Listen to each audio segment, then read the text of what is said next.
use of the lighting. A reflector. Well, I want to thank you, Mr. Oh, LaRouche. Your staff called. I myself have heard of you many, many times. So when the opportunity to come out here and actually talk to you came up, I appreciate your welcoming me. We're at a historic moment. The United States is not only about to have another war in the Middle East, but it has announced a whole new paradigm of foreign policy, a whole new structure of world affairs. And I'm betting that you have a lot to say about that. I have a great deal to say about all these things, yes. Pleasure. So please, let's take the current moment. The United States announcing not only that we are going to change the regime in Iraq, but announcing a whole new way of looking at world affairs, that we essentially can do whatever we want, that we're the superpower, that we have the ability and the right to change regimes and to decide who can have weapons and to decide who can rule various countries. And this is not the way the world has been for most of your lifetime. Well, in a sense, it has been for a lot of the lifetime, because the world has changed. We've gone through phase changes in the past decades, post-war period in particular. Change, particularly with the Nixon's meeting with the Ku Klux Klan in Mississippi to launch his, in '66 to launch his 1968 election campaign. Well, actually, this is something I don't recall. You're bringing up something that happened in 1966. Nixon met with the Ku Klux Klan? Yeah, he met with the leaders of the Ku Klux Klan and got their support in the southern states to pull. The Klan was used, and its sympathizers were used to draw out enough Democrats in these states. This was called the Southern Strategy. And it meant going to the Klan, who then the Democratic Party had a lot of races in it in the South at that time, and get these races to organize for a Republican intrusion into these areas and to be in the process of moving racist inclined Democrats in the South, move them into the Republican camp. Now, of course, I would like to talk about history with you. You're a unique person with quite a long span of involvement in political affairs of this country. But if we could start really with the current moment. Yeah, political affairs. The current moment is, unlike anything in my lifetime, where we have one country announcing that regardless of what the rest of the world thinks, we are going to militarily impose our will. It's more like something out of the Roman Empire. It is exactly out of the Roman Empire.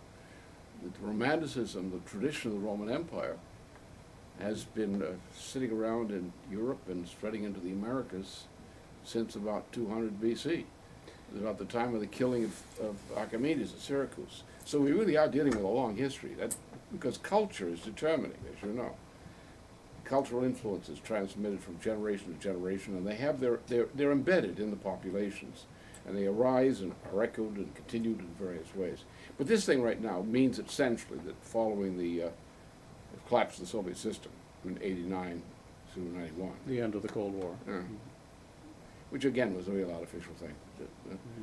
But at that point, some idiots in the United States who already were of a utopian persuasion, that is the idea of creating a world empire, an English-speaking world empire. And they are the crowd now. They're called the Vulcans, because I guess it's because not human or something. Right?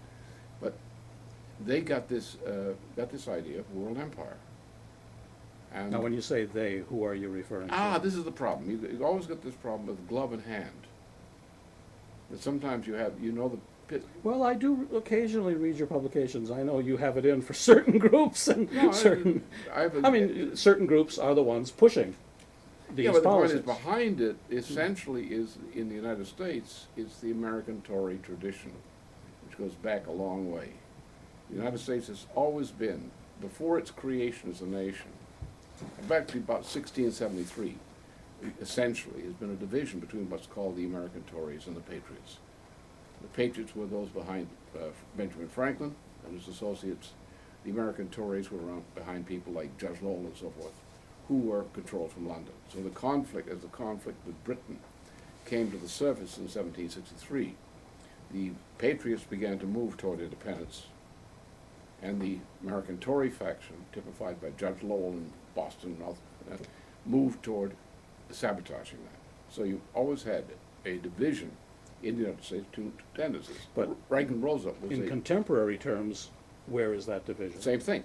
The same, it generally centers in a financier interest of the Venetian financier oligarchy type, which is otherwise was typical of the Netherlands after Venice, and was typical of the British East India Company, and is embedded in that process, the British Empire since then. We have it embedded here. The difference is we've undergone this transformation from a production-oriented society to a consumerism-oriented society like Rome, where we don't earn our income, we steal it. That is, we rig the world system so that people supply us with what we use cheaply, with cheap labor. We steal their raw materials by rigging currencies and doing things like that through our great agent, the IMF. And we sit back and we suck their blood. And this is the tendency. The contrary tendency is again what Franklin Roosevelt represents. You want to get the tendency today, you say, well, Franklin Roosevelt versus his opponents in the United States, the one he denounced as the American Tories. Roosevelt had a Well, of course, Roosevelt was a Democrat, and well, but they were Democrats before him, were generally a bunch of the most piggish races we ever produced, from Andrew Jackson on to up until Roosevelt. There were parts of the Democratic Party that were human, but most of them were pretty inhuman. but you're suggesting American society is divided. There are certain political movements that would not want to pursue the policies that are being pursued. Oh, absolutely. But nevertheless, these policies are pretty ingrained. So therefore, that's like a coup business. Somebody comes over and takes over leading positions in the government by various manipulations, certain powerful interests associated with the mass media, associated with other influences, major law firms. Right, can we get more specific? Who's really behind the policies that are being pursued now? I don't mean George Bush, he's obviously No, a figurehead he president. doesn't. What forces in our society are pushing us into this new imperialism? This is utopian tendency which took over increasingly at the after the death of Roosevelt. It was a shift. But it was the old American Tory faction which had gone absolutely mad, or increasingly mad. And they simply struggled to take over. This was under Truman. For example, you want to take an event, take the bombing of Hiroshima and Nagasaki. Totally unnecessary act, militarily. No justification for it whatsoever. Yet it was done. Why? To inaugurate the nuclear age. Okay, but a few years later, we had General Eisenhower president, and when he went out, he specifically warned about the military-industrial yeah, complex. when Is that what you're referring to? Exactly. And that's what he was referring to, even though he was a product of it. Yes. No, he was not really. See, the point was, he represented the American. Well, he developed. He was close to MacArthur originally. He was on MacArthur's as major. He was a staff associate for General MacArthur, and he made a deal with Bernie Baruch. He met him on a Yes, Carolina. these are names I recall, but I wasn't around And then. so then, Right. Eisenhower's career later was largely influenced by Bernie Baruch in several ways. He was a complete internationalist, wasn't he, Bernard Baruch? Baruch, well, I would probably, but he I associate him with the UN movement and international. he became associated with that. Mhm. But he also had an association with Winston Churchill. He misadvised Winston Churchill. Winston Churchill lost a lot of money in the crash, and he was a pauper. So Bernie Baruch saved Winston Churchill and brought him back into business, rescued him, bailed him out, or organized him. Churchill would have been a pauper, except for he became a pauper because of Bernie Baruch, and Bernie Baruch bailed him out. Okay. So when the time came that everybody admitted that you had to have a U.S. commander of the forces in Europe, of the combined forces in Europe, the question is what kind of an American top officer would be acceptable to Winston Churchill and Winston Churchill's crowd. So Bernie Baruch intervened and persuaded Winston Churchill to accept Eisenhower. And Eisenhower was jumped up in rank rather rapidly, put in charge of the North African operation and then the European general operation. Okay, fair So enough. now, that gives you a background. Now, Eisenhower was, again, it's like the generals now. You have people like Zinni, for example, General Zinni. Different generation, different experience. It's the same thing you're dealing with when you're dealing with a professional military officer of the traditional military school. and the American tradition or the European tradition, that they have a certain code, a certain way of thinking. Now, Eisenhower represented that code as an officer. Forget the fact that he had special associations. It's irrelevant. He saw what these clowns were trying to do under Allen Dulles and so forth in the post-war period. He said, even though he was put into power in part by these guys as president, he said, no, no. And as long as he was president, with his connections in the military, these guys were held in check.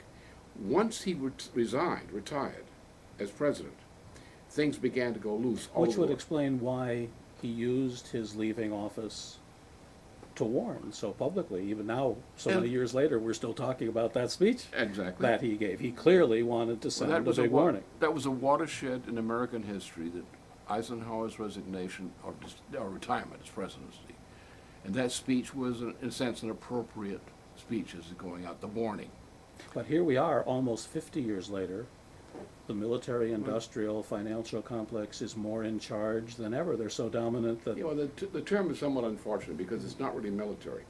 What was developed in the post-war period that Eisenhower was fighting against was not the military in the conventional sense. There was an air power factor.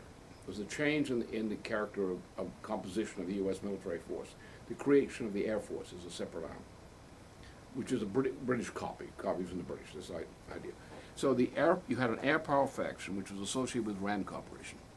Rand Corporation was created. Yes, they've been in the news of late.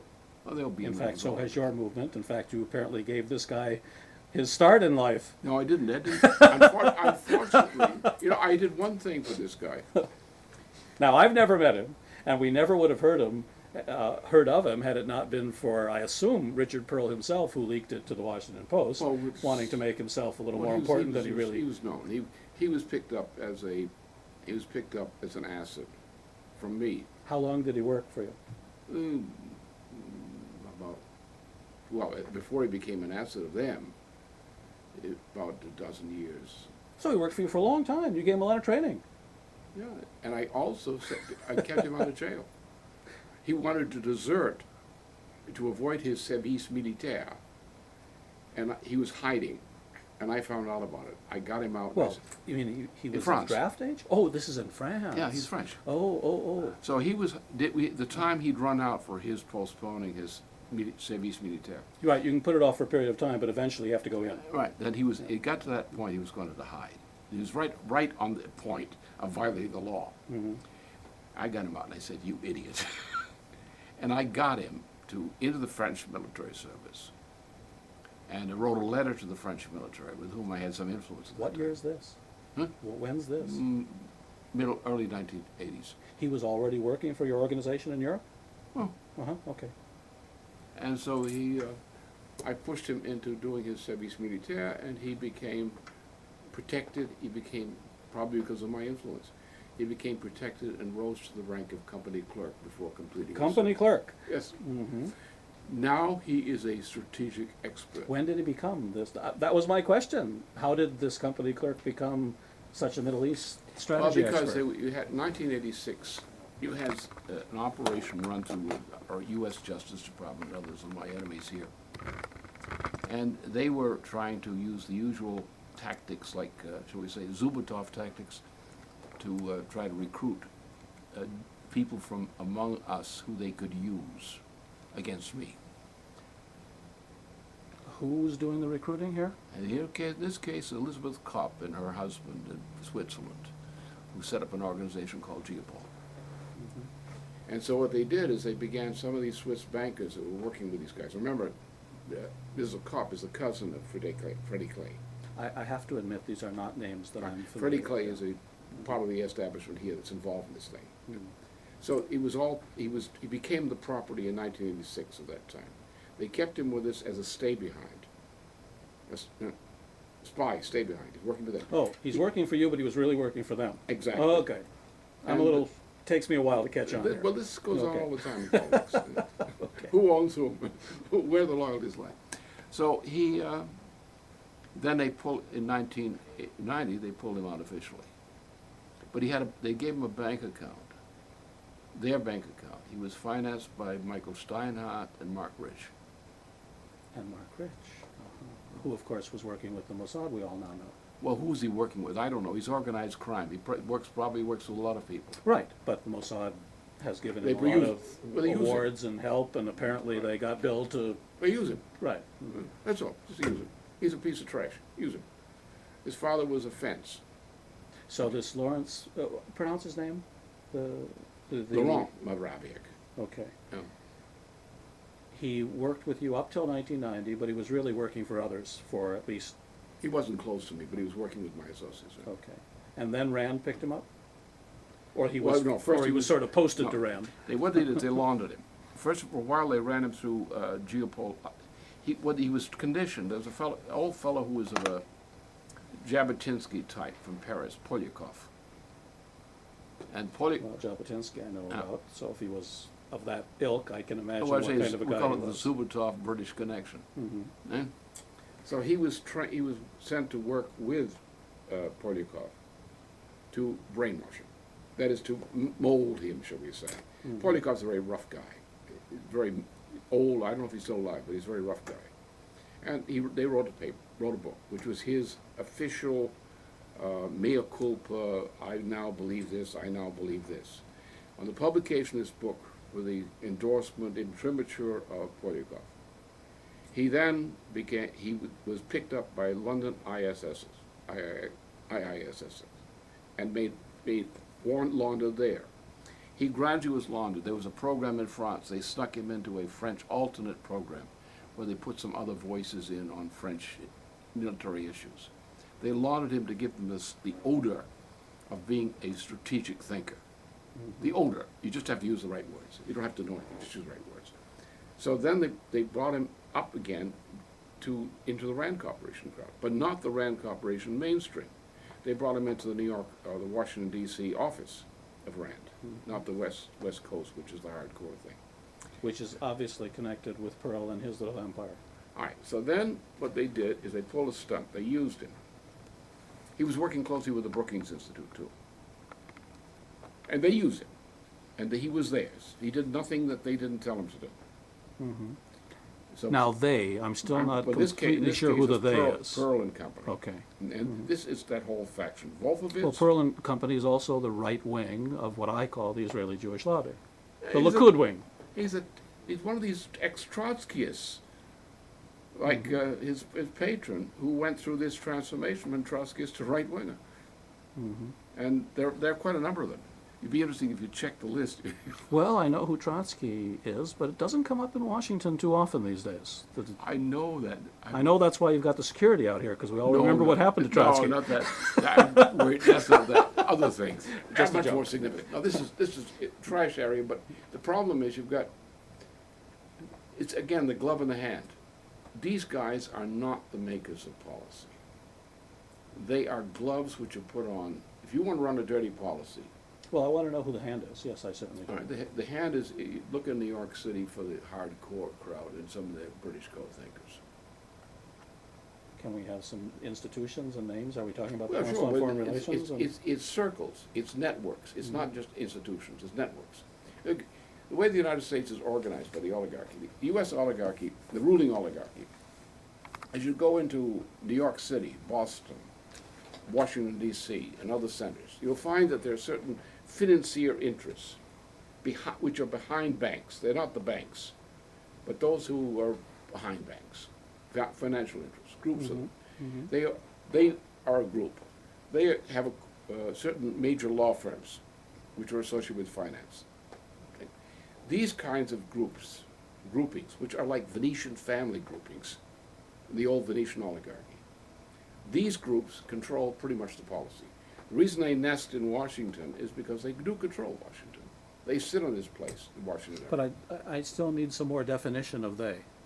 You've talked about bankers and financial See, that's institutions, but they must have addresses, they must have names, But there must be leaders. if you want to take practically every major law firm that's tied to the financial community in New York City, and also tied to major politics, that's who it is. I See, went to law school in you see, one should understand the difference between in English language usage between Hobbes and Locke. Hobbes was the advocate of an absolute simple tyranny, a dictatorship from the top, pretty much like Hegel later. Whereas Locke, who was of the same philosophical background as an empiricist, presented the alternate model, the Dutch model, which he brought from the Netherlands with William of Orange in New England. And this is of the idea of not a single figure or a single group control, but of an oligarchy, a financier oligarchy of various groups, financial others, who form an oligarchy. Mm-hmm. And that's how this system works. For example, like the way this thing was created. But which think tanks and which Well, lobbies? Rand, of course, is a hard core of this. But you have divisions in these think tanks, so therefore it becomes the association, an oligarchical kind of, like a slime mold. But you're talking about CSIS, you're talking about Brookings, you're talking about AEI, that whole circle, that whole orbit, That's the orbit within where which most occur. of the talking heads come from But these you days. would trying to get to a narrower part.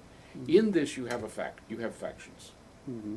That's Even- why I said Pearl is sort of the right wing of the Israeli Jewish lobby, It's attached to it. whereas you've got the left wing, which is more associated with the Labour Party and the Oslo peace process and things of that Well, kind. you take this, for example, take the paper they're operating on now, in terms of that crowd operating. The paper, The Open Break, which was done by these guys for Netanyahu and how become prime minister. Right. All right. That specific thing is the agreement. That's the policy behind the President Bush policy, apparently. I don't think Bush is fully with it.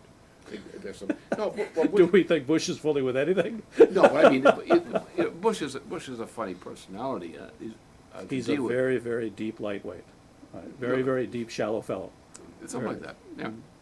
But the point is, he's manipulated. His dead mother is Condoleezza Rice. Nanny, foreign policy nanny, Uh, right. She is the dead mother also of Pearl's group. Oh, I didn't know that. No, Oh, the group was pulled together before, in this period, by George Shultz.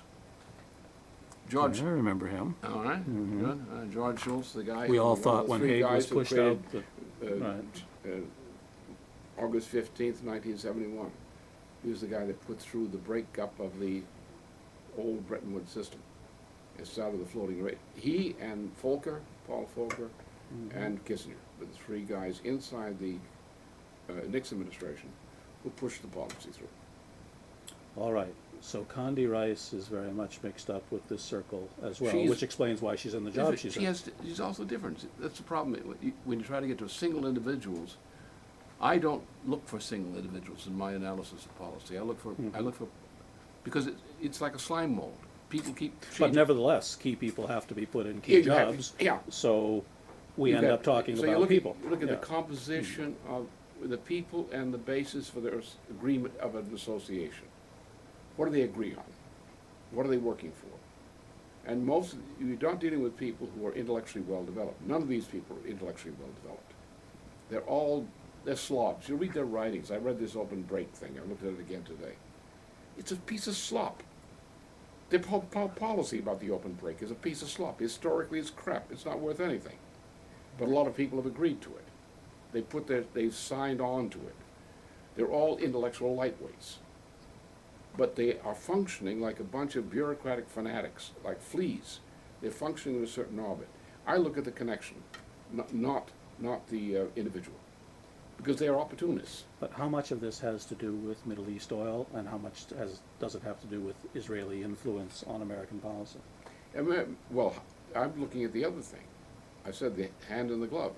What is the influence from the United States on Israeli policy? To what degree has the United States played a key part in shaping the evolution of Israel? I'm here to interview you and to hear what you have to say about that. Well, the thing is that Israel has a history. It has a history which goes deep into the end of the latter part of the 19th century. In the evolution, particularly the most striking case, is the evolution of two characters who came out of the nest of Zubatov, Colonel Zubatov. who was head of the Okhrana from about 1895 to 1905. I got to admit, this is outside my own historical education. Oh, you should know it. You have Yeah, to. well, Because Zubitov. I missed a lot at Princeton, apparently. You had the labor what became the labor Zionists was a spin-off of the Bund. That and- much I know about, okay. right? Zubitov was out to bust up the Bund. That was his assignment for the Okhrana. Uh-huh. He used the usual police methods. Go in and grab somebody, get them arrested, tortured, beaten by Okhrana methods, and then say, you want to work for us? You want to live? Work for us. So he created an organization. He sent a lot of these people he recruited into the socialist movement under his control in Russia as the radical socialist movement. Others he sent into the Zionist movement, which he tried to control.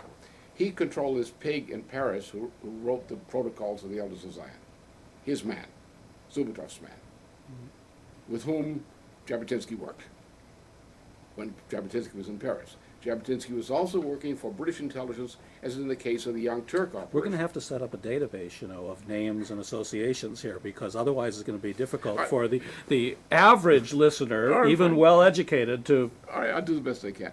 So the point is, but you have a history in which this issue was used for global strategic reasons. Like the issue of Israel's creation, the What issue led into of it? the Middle East, Well, of because controlling the Middle The first East. one was, you had many of them, it goes back to the British had this idea about having these British Israelites who were nominally Christians go into around Jerusalem during the period of the Napoleonic Wars to set up a British interest inside the Ottoman Empire. You have what came out of Syria. Again, it's a different operation. What you have is the sense in the context which leads into World War I, the buildup of the processes of the 1890s, the first decade, World War I, coming out of World War I. Fair enough, but I still then you would got like to deal with, Sykes-Picot. who the hand is today. Oh, the hand is... We know what the glove is because every time we turn on the news at night, the glove's there.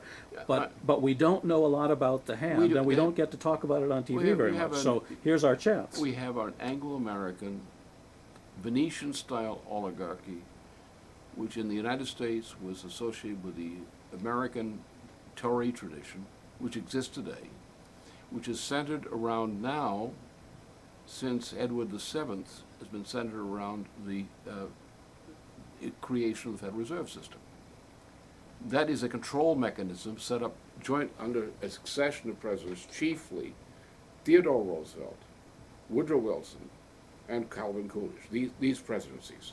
These presidencies transformed the United States institutions to a very large degree, away from the Lincoln model, Lincoln and his successors, into this particular model, which was originally British directed. This coincided with a change in U.S. policy. U.S. policy prior to Teddy Roosevelt had primary areas of interest: Germany, Russia, Japan, China, and so forth. The United States was opposed to the British as traditionally.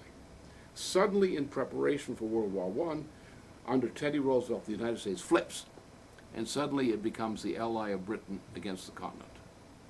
And so this is... So when the kids at the end of the month come here to scream and holler about the World Bank and the IMF, they're onto something. No, they're not really. They're not onto something. No, Okay? They're But nevertheless, they're coming, and nevertheless, that's what's happening, and there is this huge amorphous anti-globalization movement. Well, that's one of the reasons why I'm very interested in our development of the youth movement, because what you have, the only way you deal with that disorientation, because maybe some of these kids may be just confused, honest kids, and these monsters frighten them, and it's easy to get them excited about monsters, particularly if they don't really understand them. What you have to do is you have to educate them.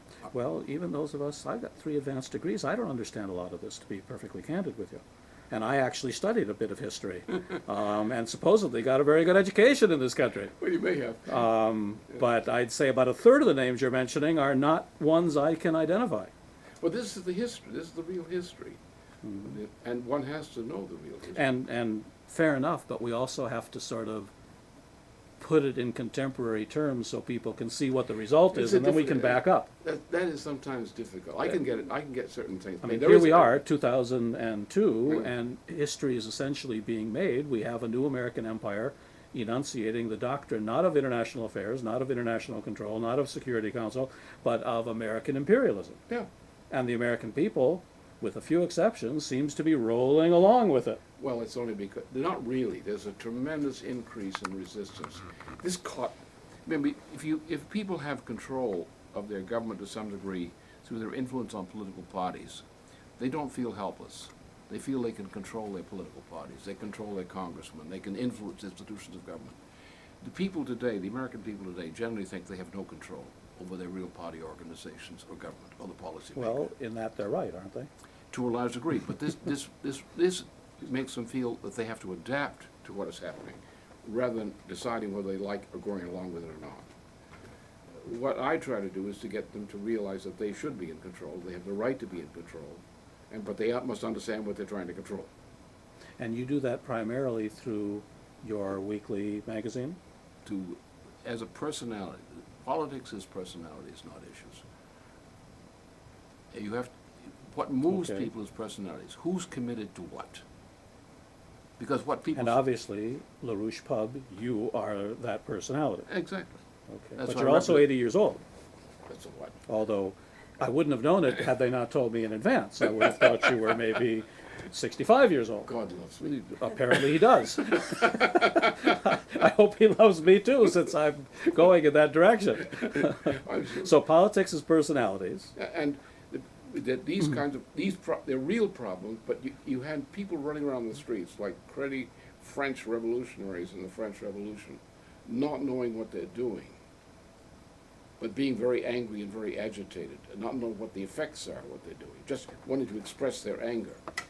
These sect-like things that go around with their issues, making the protests against this and that, and screaming and demanding for this and demanding this, with no understanding of what the issue is, no understanding of how it works, no understanding of what the consequences would be of anybody accepting their ideas. So therefore, politics, the problem with education is that we don't educate enough of the population to produce competent leaders. We used to do a better job at it, I would say 20, 30 years ago. We're still doing it. And clearly that's what your goal is. Well, my goal is to be the president right now, because I think that will get, not at this damn time, but by 2 years from now, absolutely. Ah, this I didn't realize. It's I quite serious. didn't realize you are going to run I'm a again. very serious character, you know. Uh-huh. I enjoy life. I can relax. Well, if you and Ralph can get into the debate, at least that'll make it interesting. Well, there is nothing to debate. What am I going to debate against? We had 2 nothings running for The idea of debating George Bush is... How can you debate George Bush? What you've got a face there. How do you find something behind the face? But seriously, back to the glove. Yeah, yeah, I've asked it a couple of times. I'm really trying to get to specifics. yeah. You're one of the few people who, one can ask this question to, this force that's pushing our society, that's pushing these policies on all of us, that's imposing it not only on the world, but imposing it on us as Americans. I don't understand this fist very well. I understand what the problem is. Okay. Let me just rephrase your question in a sense, put it Okay. in a different form, because it makes it clear. There's a pattern here which is obvious to me now. Look, people, when they talk about conspiracies or think about conspiracies, or they use the word conspiracy, they don't use it in a, they don't really understand what they're saying. Because when you say conspiracy, people start from the small. They assume you mean an ad hoc association of a bunch of people who are trying to do something behind somebody's back. Huh? That's not the way really important conspiracies work. A really important conspiracy is systemic. That is, it's a bunch of people who agree both on a set of assumptions and will act together, not by conspiring, but simply because they're acting in common on the basis They of have the same. common interests, Yeah. and they Well, know each other. No, not and- interest. Some people say interest, but there's always this materialistic perception. Man is not an object. Man is human. And the human mind works somewhat in the way that a Euclidean geometry seems to describe the human mind. But you have to have institutions. We talked about think tanks, for instance. You talked about banks. I mentioned, but you didn't pick up on, Council on Foreign Relations. Oh, that's a gathering institution. It's not really. It does tend to. It's an opinion influencing organization. Trilateral Commission. Trilateral Commission was a conspiracy, an actual conspiracy, set up by Bruzonsky, who was a tool of this William Yandell Elliott at Harvard. The same guy that creates a lot of other monsters like Kissinger and so forth. Bruzonsky is probably the most insane and the most evil of the whole crowd. This guy would make Hitler look But he like. also has a velvet glove. No, he doesn't have a velvet glove. No? No, this guy's a killer. Well, I meant for his TV appearances. I Kissinger's- meant for his TV appearances, not for his actual policy. Kissinger is a, no, he's just his press. Anyone who knows him, this guy's a killer. I did meet him once or twice, yes. He just, Kissinger's a man of caution and discretion compared to this wild man. He's a killer. And yet he was Jimmy Carter's national. No, he created Jimmy Carter. Jimmy Carter's not as bad as his parents. Well, I was going to say, Jimmy Carter is usually considered, whatever you thought of his policies, as at least a man of morality, at least a man of, no, not true. Now, Jimmy Carter is a man who is somewhat human. Somewhat human. And he's also, remember, when you, in the United States, it's not like being prime minister or something. When you're in the United States as a president, you're exposed to the office. And what no prime minister in any other country ever senses as such. They may say it from a party sense. Like Ben Gurion, for example, did have a personality, and he did have a sense of being something. And so did one of his successors, a nice lady from Milwaukee. Oh, yes, from Milwaukee. They had real personality. I'm from Duluth, so. And Abba Eban was a personality, with a real personality. But most prime ministers and politicians are not real personalities. The office of President of the United States is relatively unique. De Gaulle brought something like that to the presidency of France while he was active, effectively organizing. And your favorite guy, Dixon, tried to dress them up in European. Yeah. We all remember what he tried to do those first few months. It didn't work. Yeah, but the president of the United States is a special kind of office. It's not a parliamentary government. It's not a parliamentary system. Right. It is a federal executive system with two other branches, the judiciary and the Congress. The Congress is not an executive agency. It may perform executive functions, but it's not an executive agency. The President of the United States, with all these institutions around him, is personally responsible for the future of the nation. When he gets into that office, if he has any sense of his office at all, he does not think about politics in the ordinary sense anymore. The minute he takes the oath and begins to smell what he's into, and begins to get the first reports, he realizes that he is personally responsible for the future of the nation. He's the one who must express the conscience of the nation. Now, I've got to stop you and ask you this. What is the future of our country if the course that we're on is maintained? We will not exist much longer. Gee, I'm glad I asked. No, seriously. Yeah, right. The course we're on, of course, is not predetermined, and of course it can change, and here you are running for president. But nevertheless, it's pretty firm at this point. I know, I think it's sloppy. I think it's about as firm as dissolving Jell-O. You really think it can be altered easily then? No, I think it can easily degenerate, transformed by degeneration. You see, we're at a point. But tell, what is our future if we continue on the course that we're on, the Rumsfeld, Bush? All right, we're now in the end phase of a disintegration of the international financial monetary system. We're on. Now, what we're facing two things right now, which are most prominent. First of all, the international monetary financial system is disintegrating. And within a short period of time, maybe weeks, this thing will be dull, flat. Weeks? Yes. So I should get whatever little money I have out of the bank. Well, I would say that don't invest. There's not a lot, so. If you have anything left case. for the stock market, don't go there. Keep away from it. Well, seriously, we see what's happening in Argentina. We know what's happening in other countries. The American system does seem to be rather fragile compared to what we thought just a year or so ago. That's a euphemism. But you're raising potential catastrophe around the corner. We're at the edge of it right now. This is one of the reasons why we're getting the kind of reactions we have now. Because you have a sense globally, the system is coming apart. You're going to see behavior of a type you would have thought impossible 2 years ago. For instance? Germany, Schroeder, saying I'm not going to war. A German chancellor saying you can call the war, we're not coming. And telling the Americans to shove it. Yeah, exactly. That is not what Germans do. Well, right? it's about time. So you get Europe is in revolt. the British are thinking about throwing out Blair. Blair's in a process of trying to pull an option, extricate himself from the difficult situation by helping to push the thing into the United Nations rather than a unilateral action by the United States. So it's a complicated situation. The whole world's like that. China's policy is changing. Jiang Zemin is not going to leave office now. He's going to stay in office for a while because the U.S. system is collapsing, and they've got to rejudge their policy. Russia is going to go through sharp changes.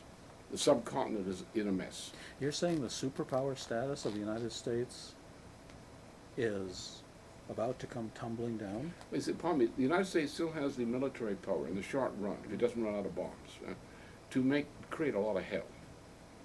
But making a lot of hell and actually winning a war, successfully winning a war, are two different things. Is the war partly a diversion from all of these economic Oh, and no, social it problems? is and it isn't. It is in the sense that, yes, there are elements of that, elements of a diversion. We don't want to see the economic reality. Therefore, let's stick with the war. This is like this crazy Rumsfeld when his false teeth haven't fallen out. Well, sadly, it works. Look at the flag waving. It doesn't work so well. It appears to work, but I've seen Right here in Leesburg. It doesn't work so well. What it really is a force has been set in motion.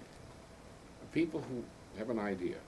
It's like a man sitting in a room with a sawed-off shotgun holding a family hostage. The scenario That's fine. The scenario in his mind is governing the way he behaves, not reality. Therefore, people may be acting around him. He's not going to respond to them on the basis of real perception of what they're doing. He's going to interpret it symbolically according to this scenario that's spinning around in his mind. You have the same thing now. You have a president who is not capable of really thinking things through. Therefore, if he does anything right, it's going to be because the right advisors have gotten to him and surrounded him and given him a perception that he needs to have, not to make these mistakes. He's now is under the domination, not exclusively, but to a large degree, of what Pearl really represents. It's not Pearl, but it's what he represents. Therefore, we're on a course of action in which the war, or the idea of the war, is a thing in itself. It becomes axiomatic, at least for a moment. Therefore, they're committed to the war. You say, why? For what reason? What motive? It doesn't make a difference. We're going to have the war. And it's a war against a lot of different groups and movements that doesn't seem to have an end. It's in the open, most of it is immediately in the open break document, which was started from here, shipped to Netanyahu, and then became the policy here. It's now the policy that's governing the way this Middle East You conflict. keep mentioning Netanyahu, not Sharon. Well, Sharon is the same thing, but they're not quite the same thing. They're different. And it's that whole movement. It's that that movement. whole Jabotinsky movement. I may be one of the few people who can talk to you about Jabotinsky. I actually wrote about him 20 years ago in the Washington Post. Yeah, there's a big picture of him next to the article that I wrote. Because people are really deprived if they don't know who Jabotinsky is. They're talking about the Middle East. They're talking about history. Yeah, but an awful. Just a little funny aside. I've told Mashahid this. In 1978, I went and interviewed Bruzonsky. 1979, a year after Camp David. Boutros was acting Minister of State, and he was the advisor to Sadat, who made the peace treaty at Camp David. Yeah. And in the course of the interview, it was a very lengthy interview, must have been about 10 pages in Worldview magazine at the time. Boutros didn't know who Jabotinsky was, and they had just signed a peace treaty with his successor. And none of them had any idea what they were dealing with ideologically. All right, fair enough. So On the Middle East side, European side, you've got this whole movement associated with people like Jabotinsky. And you've got Israel as captive, in a sense, since the killing of Rabin. So you have this thing, you had Moshe Dayan and Rabin in the same period came to this conception, we can't do this anymore. We cannot continue this course. We must change course. We must make peace. Otherwise, we will not survive.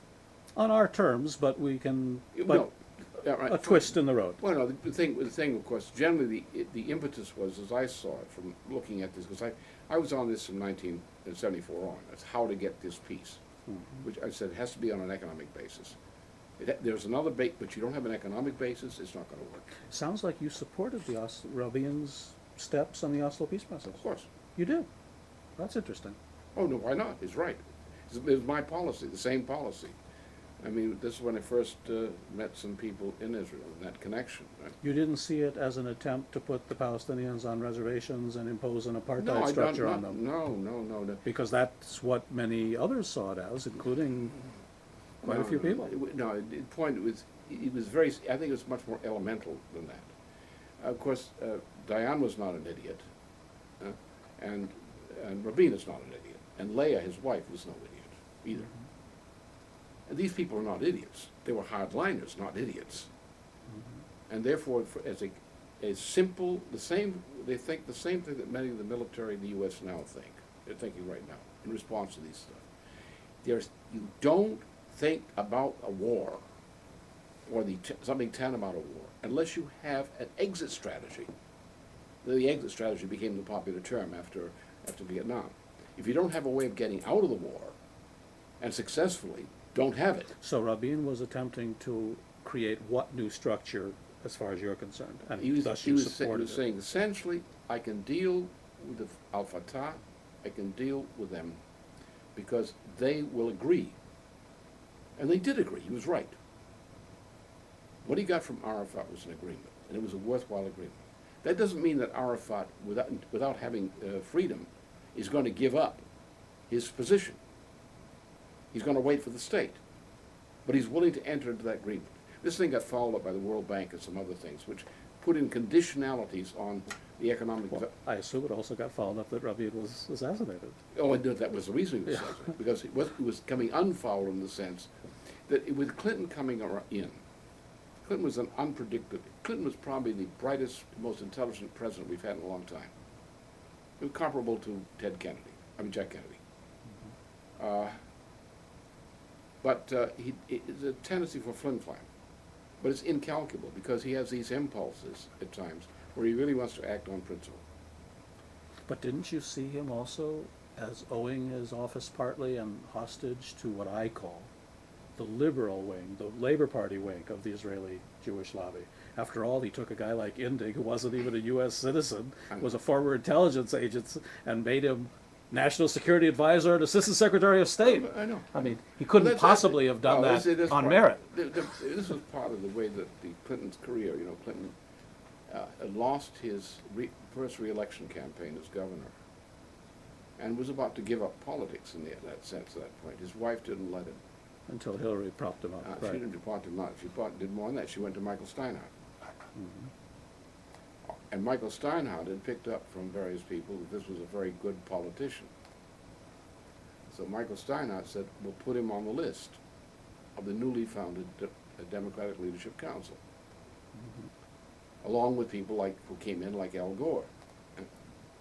So, and the president originally was more inclined toward the Nashville agrarian view of life, a gentle version of it. That is, isn't it nice to have small communities, not big industrial towns, things like that. So, But back to the peace process, because I'm fascinated that you supported it. There were many intellectuals who said it was a trap for the Palestinians. They were being set up. The settlements expanded, the bypass roads came, the apartheid structures got put in place, all of which wasn't really there before it had been talked about. But the impression was Oslo legitimized the movement to putting the Palestinians on reservations. But you're telling me you supported it, and you think Rabin would have taken it down a different course, apparently. Well, I was in Iraq in the pre-Saddam Hussein period. He was vice president of Iraq at the time, before the killing of Michel Aflaq. And I was there in April of 1974. So I took up with the Iraqi Ba'ath High Command. I had a meeting with them, and I said, look, before that I'd warned them that we were about to have a new phase of war in the Middle East. That from the United States, they were being set up for an outbreak of war in Lebanon. And while I was there, it happened. This is the early 80s, late 70s, early 80s? No, this was back in '74. Okay. And I traced it, people like Bruzonsky, who were the people behind this ice scheme. So I said, we have to deal with this reality. And so their eyes got big when the thing happened. While we were sitting out at Camp 4 there, a whole bunch of them flew us out with a helicopter out to pumping camp 4. And we sat there, and we spent the day discussing these matters. And I laid it out to them. I said, we've got to get this conflict ended. We've got to find a way to get peace in the Middle East. The only way to do it is you have to have economic justice for the Palestinians. The Israelis need it just as much as the Palestinians do. Because without a desert blooming program for the region, there's not enough water, there's not the resources to sustain the populations. You're bringing in more population from the United States and elsewhere into Israel and so forth, you're going to have a conflict. Therefore, you must have economic development, and water and energy are the two priorities of making it work. So Oslo, Rabin, Arafat, they realized that if they had some kind of an agreement, economic investment, things could have been improved considerably for both Well, it's people. not just them. You have the whole crowd. And it did begin to happen. It happened. It was already there. I met with Abba Eban in New York on this issue, and he emphasized. He said, "Well, I have one disagreement with you. You're forgetting about the number of heads of state who are clinically insane." But the point is, the warning that I got from Israel, because I went to every Palestinian organization, the general, and others. I've had meetings in Paris with the French and others. I had and laid this out, and what they told me in Israel: look, you're coming. This is late. Within a year or so, if this doesn't turn around, we're going to lose power. Those of us who are willing to do that in Israel. You're talking about the last days of the Labor Party, the Exactly. first Rabin prime minister. Exactly. Right. Exactly. And so that was my, so from that point on, from my 74, 75 experience with this, even though we lost the fight then, by 76 we had lost the fight. But you were aligned, you were aligned with the liberal Labor Party in Israel Yeah. in those days. Of And course. meeting with them. In a sense, ever since 1946, 47. Okay, that's We have- before Israel, right? Oh, no, this is the time when we had some of my fellow students who were in Hashem Hatziah, and they Shamir Hatzair. Did you ever meet Nahum Goldman? no. Oh, yes, I did once in Paris, but that was when he was much older. He said, well, Probably at the Athena Hotel. at his house, his home, Okay. with his family. And he said, well, I'll give you a list of names of people to talk, but all my friends, you and I, nobody among my friends agrees with us anymore. What year did you meet him? It was the early 80s. Okay. And are you familiar with what he did in '82, what was called the Paris Declaration? Yeah, yeah. Okay. I was the fifth person in that hotel room. I wrote the Paris Declaration. Oh, yeah. Well, he was Nahum died a few months he was later. frail. I mean, he was frail at that point. Yeah. But his mind was lucid. No, he was good. He was a good conversation. Right. It didn't go on longer because he would have tired him, and he was in a point where he was frail enough that he became Right, tired. but in '82, when Yeah. we had that Yeah. important political statement, his mind was just That's fine, what- his body was giving out. Right. And then, of course, he turned the thing over to Bronfman. Well, he didn't turn it over to Bronfman, I was involved in Oh. that. Edgar stole it from Phil Klutznick, and Oh, I it's watched it interesting, happen. it's Phil interesting. But he Klutznick, had- Nahum turned it over to Klutznick and Oh. trusted Klutznick. Klutznick then became Secretary of Commerce and President on leave of the World Jewish Congress, and I was at the White House when he was appointed. Then Edgar stole the World Jewish Congress from Phil before he could become back as acting president. I know the details. I was Phil's aide. That's interesting. Okay. So, you know. And Edgar simply wanted to buy himself some power because he couldn't get elected to anything. I know. And he had plenty of money, and this position was available to him, and he From bought it. From And records to Charles, racketeering to respectability. and his brother Charles never forgives him for all the money the Bronfmans had to spend to buy the World Jewish Congress. So they became Nazi hunters and collected it from some of these banks you're talking about. Yeah, yeah. Okay, So that's one- another day. We'll maybe Yeah. have lunch over this one. But this point here is that my association with this policy goes, it's an old policy with me. very And therefore, old when I, the causal record, I didn't respond to it on the basis of, this is what the deal is. I responded on the basis of the dynamic, that this is the way you have to go. You have to travel this road. And traveling down this road, you've got to do certain things. And what went wrong down this road? I think many things went wrong, but one of the key things was the international financial interests, represented by the World Bank, went into sabotaging. Because look, as you know what they require a credit system and an economic policy that will work. But the World Bank is largely under American Yeah, I know. thumbs, I isn't know it? what it is. And the peace process was being pushed and pushed and pushed, and everybody was throwing money, and so why would they They're wasting- undermine their own wasting peace process? Because they were against, the World Bank is like that. The World Bank is one of the worst double-crossing organizations you ever saw. They will go into a country and say, we'll give you a project. They'll give you a railroad from nowhere to nowhere, and then leave it as your debt. I've seen World Bank projects in Africa, and they're sabotage. I know what it takes to build economic development. Now, what's needed there, one of the big issues was nuclear energy. I said, so what? Israel has nuclear weapons. Why can't we have nuclear energy? Because we need it. And desalination. Exactly. Right. Without desalination, there is no future for the Middle East. Yeah. So therefore, my concern is if you get the agreement to develop two states, you can use that agreement to bring about peace, not by. It's like war. You can end a war with an armistice agreement, but that will not give you peace. You have to build peace.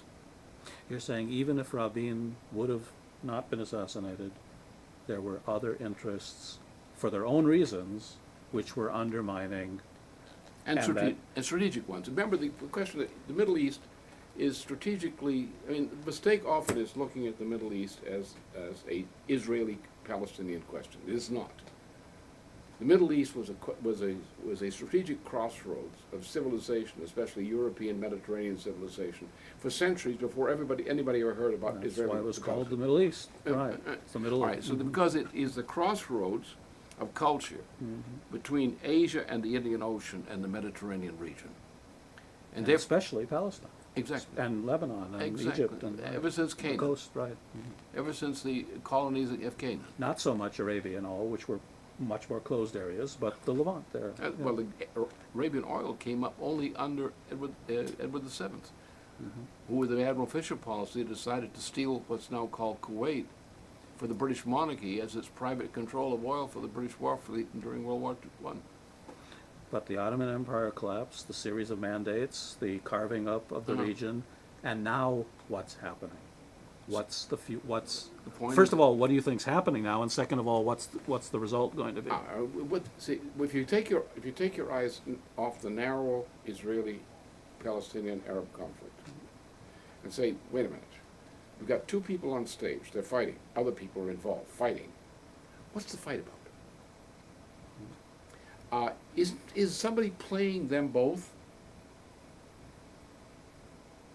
Who's that somebody? Well, what would I go generally up by the who? I start with to say, well, what is the operation? What are we looking at? What's happening on stage, really? Not what the script says. What are we seeing? We're seeing the attempt at a time that the breakup of the Soviet system opened up Eurasia for integrated development. This involves the Caucasus region. It involves Central Asia. It But involves. isn't that more of the international banks and big multinationals coming in and grabbing the resources? More than that. Actually, it's much deeper. It's more ugly than that. It's a question, if you allow civilization to develop, you develop the kind of personality which cannot be ruled by these kinds of arrangements. It's having poor people, ignorant people, powerless people, which allows tyranny to work. If you have a vigorous, healthy economy, or you're developing one, if people have a sense of progress, they have a different moral outlook on society. I mean, we could describe the Likud today, for example, as a Nietzschean organization. It's based on, essentially, cultural pessimism about man. I'm an optimist. I believe that man is essentially good. But you have to do a little work to get. True to Jabotinsky's tradition. I mean, at least you got to give them credit for consistency. Oh, they're consistent. That's exactly what I told you before. Don't look for always the personalities. Sometimes the individual personalities are created by the system.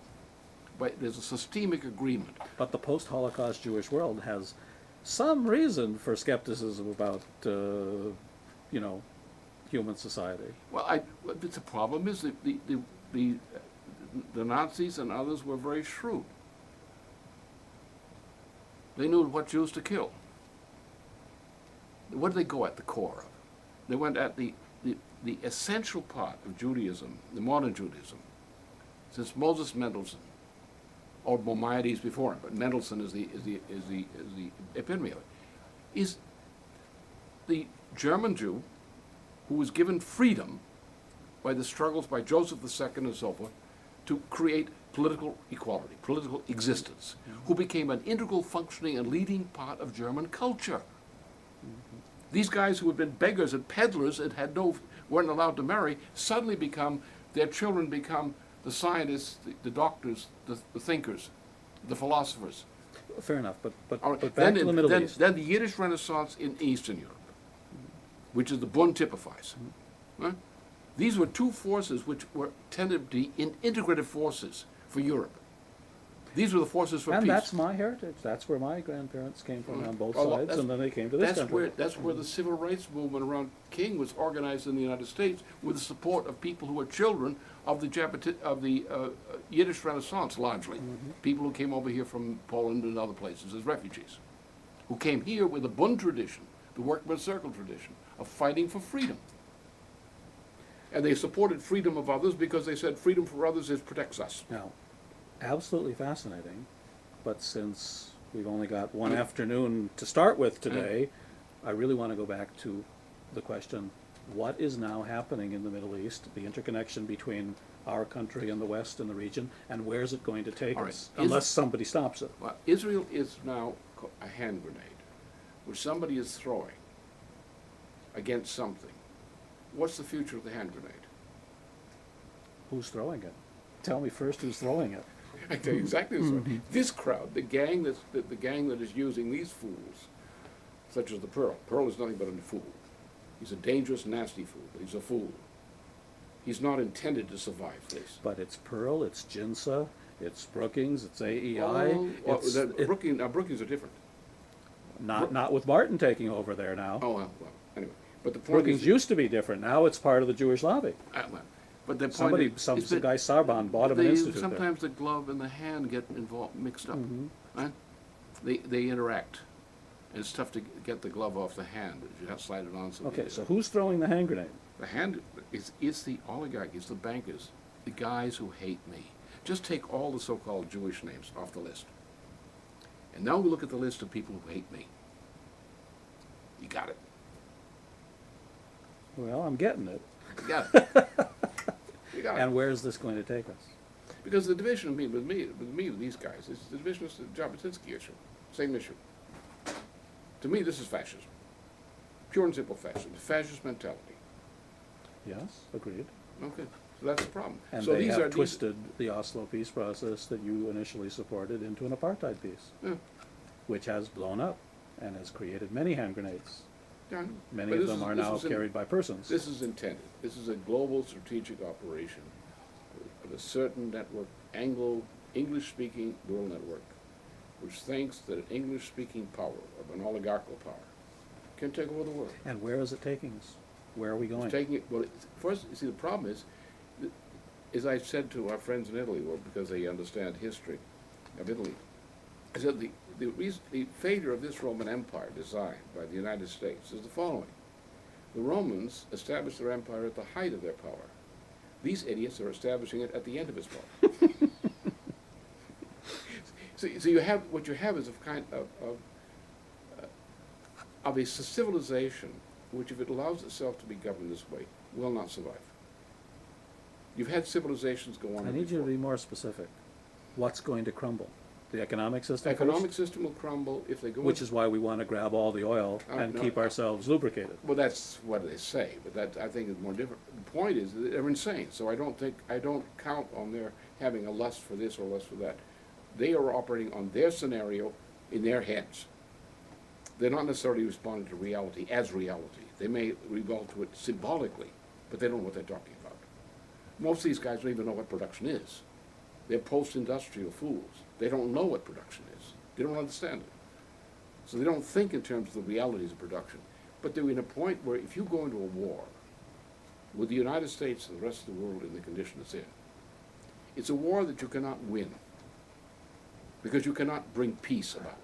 If you cannot bring about stable peace, you can't win the war. Maybe they don't intend to win in the traditional sense, winning for them is keeping the war going. Exactly, perpetual war. All right, you cannot win a perpetual war. You should have learned that in Vietnam. But now they have smart bombs, and now they can track all of us, and now they can know who's driving out to interview Lyndon LaRouche by looking down on a satellite. I know, that The doesn't- technology now, compared to But that can- Vietnam, is ah. we know everything that's going on the planet. We monitor every fax, we listen to every phone call, we What do they- voice print everybody. Yeah. I mean, we shouldn't underestimate the tools the empire has. No, but what can they affect by that? What positive end? Control. No, destruction. And, yes, Only destruction of those who don't Only destruction. toe the line. But what happens then to the whole system? I don't know. The system disintegrates. Into anarchy? No, worse, dark age. You had Well, a both are pretty bad. You had a pretty fair approximation in the 14th century Europe. The Lombard bankers had, with the help of the Holy Crusade, the Holy League crowd, had over about a century had destroyed Europe. You came to the about 1440 or 1340. You come to this point where the King of England repudiates his debt. A chain reaction occurs, like Argentina. A chain reaction erupts where all of Europe goes into bankruptcy. The Lombard bankers are able, at that point, to collect, or attempt to collect, full value of the debts, the Lombard debts. You're talking about the international system coming unstuck and collapsing, all the way from economics to politics to military affairs. Exactly. So the system. I called it anarchy, you called it the Dark Ages. It's not, well, that's what it happens. You have rate of All mess. right. But the very people who are in charge are the very ones who have the biggest stake in keeping the system going. But The Cheneys, the Bushes, I was their whole vision of the Yeah, this future kid- is that we are high on the hog and we stay there. you had this guy in Erbach, brainwashed on video games. He went into the school after a bunch of calculation, shot everybody. They went inside. Then he went into one classroom where the teacher had the aplomb to say, call him by name. He said, look at me, look in my eyes. It broke the spell. The guy went in the next room and shot himself. With all the advisors, all the think tanks, all the resources available to them, all the ability to ask if anyone's opinion and advice, you're suggesting this group of people is so blind that they don't even see their own, they're making their own destruction? This is what is my area of fascination with history.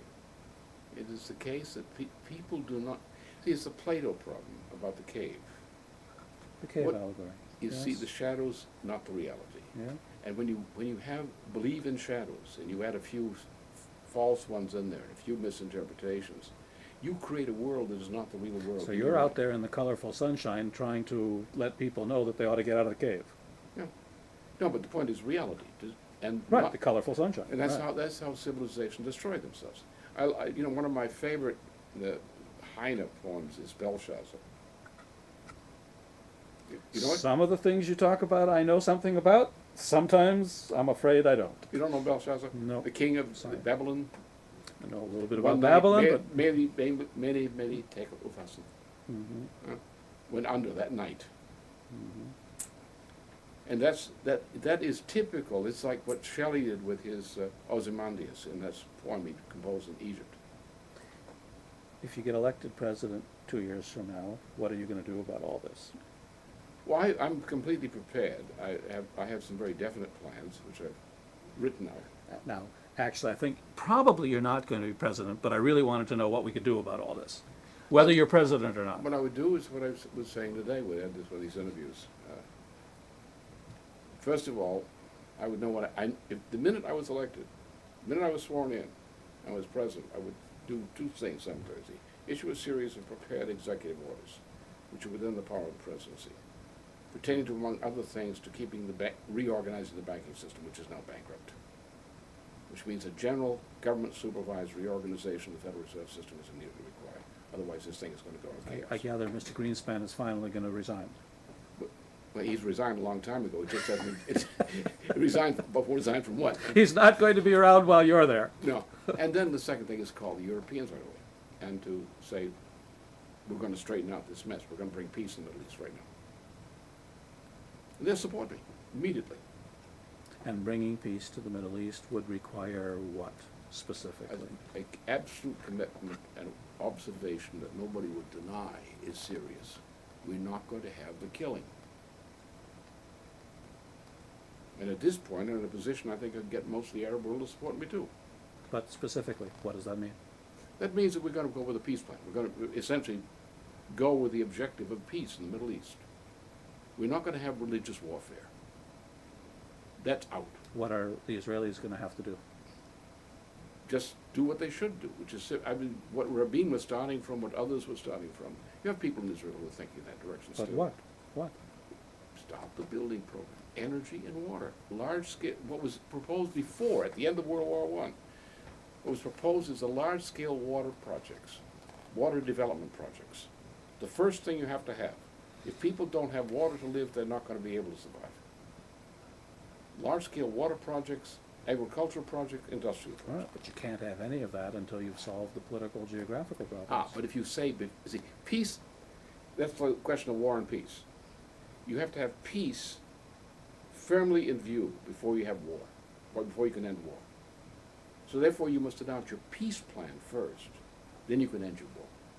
And your peace plan is? Development.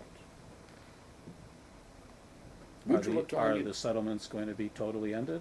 Is the Palestinians? Let's work it out. That's not the problem. The Well, problem they can't work it They out. work it is to eliminate the factor of religious warfare. The one thing that's going to We're happen. pretty far down that road now. I know it. The only way you can stop it is what's been proposed a number of times. Once you had the King of Jordan before propose it. You have a special commission on the holy sites, that all of them are intact. Nobody can touch them. So take the holy sites, the holy places, which the Middle East is full of, take that out of the equation. Say nobody tampers with the holy places. All right, the rest of it we can talk about. And the main thing is we're going to have to get more development. We're going to have to get larger areas of this desert developed. We're going to have an agreement among the Arab countries and other countries on a development plan, which is going to make the desert bloom. Okay. Maybe you're a little reluctant. I'm less reluctant because I'm Jewish. Because when I first came to Washington, the reason I knew Nachum is I represented the World Jewish Congress as a kid when I first came to Washington. Yeah. So I'm less reluctant to talk about the Israeli Jewish lobby and its influence on our country and on our city and on our politics. And I also remember that when I was Phil Klutznick's assistant, even though he was the top Jewish leader in the country, Phil never met with AIPAC. In the whole 10 years I handled his schedule in Washington, never once did he want to meet with AIPAC. And once he told me, just in passing, he considered it a great threat to the Jewish people. It is. So I'm not reluctant to discuss I it, don't because there isn't going to be the peace plan that you talk about if what I call the extended Israeli Jewish lobby retains its power I and agree. its stranglehold I agree. over the politics and over the media. You're not even allowed to get on TV and talk about this subject without being... I know. I'm talking about me with my own resume. I know. So what are we going to do? Don't we have to restructure not just the politics of our country, but the way the media interconnects with the think tanks, interconnects with the lobbies, interconnects with the corporations? It's an interesting thing. You know, you look at the media in this country. Take AOL Online. Let's take Time Warner, this thing, which is CNN. Well, it's all the same now, right? Exactly. So now who owns that? Who owns the Washington Post? What are the financial interests that own it? Don't think of who owns it nominally. What are the financial interests? Who are the people that control? Who are the Washington Post syndicate, which enables the Washington Post to control Washington politics and much Capitol Hill? It's a group of financial houses, bankers, or law firms, major law firms, who are interchangeable with people in the Treasury Department who go in and out of the Treasury Department, people in the Justice Department go in and out of the Justice Department, and they come out to steal and go back in and help their friends who are on the outside steal. These guys control. In a crisis, what happens to these guys? Their financial power, their tremendous financial power is broken. What replaces it? Well, if the country survives... Well, that's the key question. if What the does government- replace it? As under Roosevelt, the only way when the country is bankrupt, you have to build absolutely new structure. The only way you can rapidly build new structure is with public credit. that is the government's ability to go into debt, plus large-scale infrastructure programs which create the basis for rebuilding the economy. Okay, isn't there aren't there some steps that could be taken without total collapse first? The collapse is coming. We have no choice. The collapse is here. And you see it as it'll start with an economic collapse, the banking institutions, It could either way. the credit institutions. But the banks, all the banks are ready. For example, Citibank is going to go under. It's finished. That's Vile. That's Andy Vile. That's the New Washington Post. Well, Murdoch is going to be in real trouble. He's one of the best thugs in the craft, Australian thug. Beaverbrook protege from his youth. When he was a kid, he was a Beaverbrook protege. but there must be, let's assume what you're telling me is in fact, the infrastructure is crumbling underneath, and the power structure is attempting to pretend that things are not nearly as bad as they really I are. don't know how successful it is. Then there must be an interconnection with the way this government is pushing the war on everybody, pushing anti-terrorism on all of us. This must fit into their strategy somehow, that they're going to retain their credibility and their power by creating a dangerous world that we all have to support them in their crusade. I think you're giving them too much credit. I don't think they're intellectually that well integrated anymore. I think they're so ideologized, they don't know reality. This is getting scarier and scarier. See, I do give them not a lot of intellectual credit, but enough credit that the institutions around them give them advice.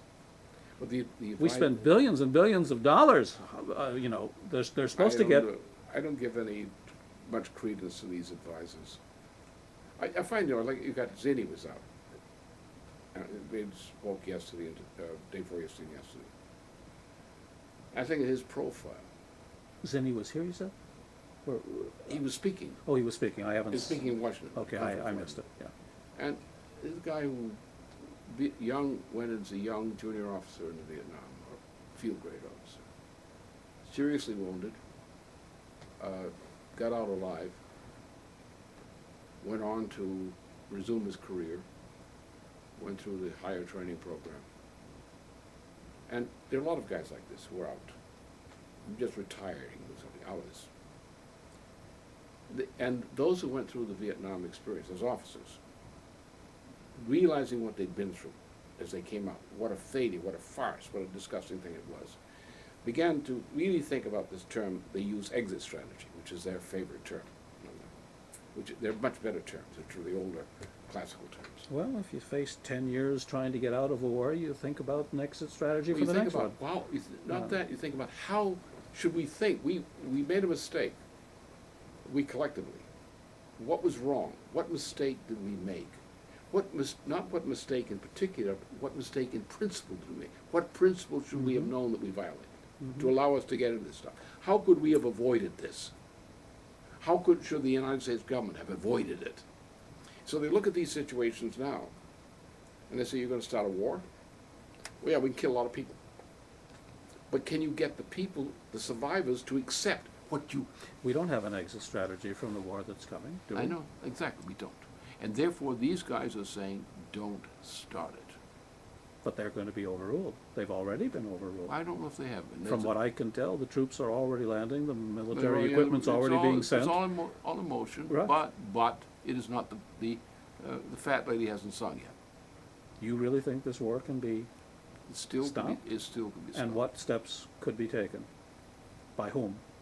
It has to be taken largely within the establishment. And I've been talking to some people. Well, some examples. Well, people, you saw Scowcroft.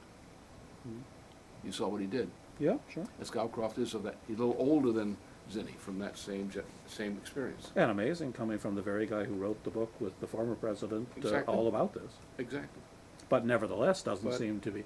This president is so committed Well, to he this says war that- strategy. Well, I don't think he's committed. I think he's a man of mental limitation. He may be hoping that Saddam's going to have a heart attack. A man you know. who solves his problem. I don't know.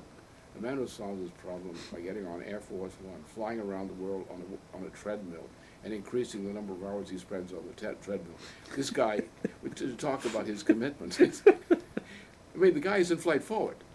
The plane is he's got the first treadmill in flight forward. Yeah, but that hand grenade you spoke about, they're gonna start this thing. If the Americans start backing off, the hand grenade's gonna go off and light the whole region. That's what I think is a likely thing. And Sharon knows what, he's got some plans of his own. That's one of the factors which is influencing people around the president who are not in on the thing to say, we've got to do it because if we don't, Sharon will.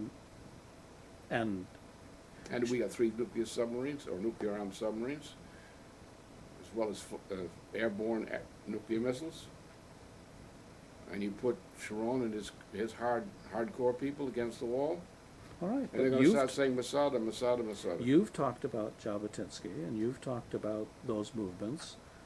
I'm younger and didn't live in Europe, and I talk about my own people. I call it the Israeli Jewish lobby. I know, of course, that it's opposed by many people who happen to be Jewish, Yeah. including, that's why I mentioned Klasnik. He essentially opposed it, Yeah. but couldn't stop it. Some of the intellectuals are like Chomsky. Chomsky's got a yeshiva named after his grandfather in Philadelphia. Yeah. But nevertheless, this is the moment in history where we're at, and the war supplies and the troops are moving as we speak. I know. It's not as if they're talking about a war. They're already bombing, they're already positioning supplies, they're already about to strike. That's And my- nobody knows if Saddam's gonna wake up one morning and decide he should do something before he can't do anything. That's one of our problems also. But that's my life. That's my life. I'm used to this sort of thing. Because that's the way. You're used to it because you've lived through other periods in history that most of us haven't. And also because personally I've lived through this kind of thing. I've been up against this. They were going to wipe me out several times. They had an absolute commitment to kill me. 1973, the FBI. We got the paper later. Elimination. Eliminate this guy and our problem is over. Then I had 440 people here in this city for the purpose of assassinating me with mass fire on October 6th and 7th of 1986 over the issue of SDI. Strategic Defense Initiative. Okay, these are, I'm sorry, I have to admit, I don't know I've this been there. background I've just very saying. well. I've just said I've been there a few times in the countdown. Yeah, but now we're not talking about individuals. We're talking about societies and empires. You're talking about the collapse of the entire world economic and political order. They weren't going to kill me for personal reasons. They were going to kill me for political reasons, which involved fundamental changes. They stuck me in the jug for political reasons. You're beginning to sound like Ross Perot, you know. No, yeah, Ross Perot. Ross Perot was not one of my favorite people. Yes, but I'm thinking back to his discussions of how they were going to come Well, he after. doesn't, that's the problem with personalities and issues. Ross Perot raised issues, but when push came to shove, he didn't have the personality to match it. When someone says, we should do something about this, do you do something about this? Do you mean it? Are you committed, or are you not? How do you judge how do you then judge the impact and importance of your own political movement at this moment in history? I would say historically crucial. Growing rapidly. Please elaborate this. Well, first of all, internationally. In terms of my policies, for example, I've never made a mistake in long-range forecasts, and some of them have been pertained to rather spectacular events or developments. I never made a mistake. No other economist can say that. No one we know of, unless they made forecasts on the behind doors or something. Yeah? Okay, on the issue on election campaigns, I've had raised issues, specific issues about what the problem is if this bum gets elected. What do we face? I've done it repeatedly, and I've always been right. Side question. Would the world be different if Gore were our president? Significantly different? Absolutely. Fundamentally different. As the difference between the Hitler rising to power in Germany and Roosevelt in the United States in the same time frame. Big statement. Of course it is. So we have Ralph to blame for all of this in the end. What? So we have Ralph Nader to blame in the end for all of No, this. Ralph Nader's not. He said important. Gore. Ralph Nader was just. No, but you know why I'm saying Gore, because He had said Ralph not run, the likelihood is Gore would have been president. I know. I think Gore would not have been president anyway.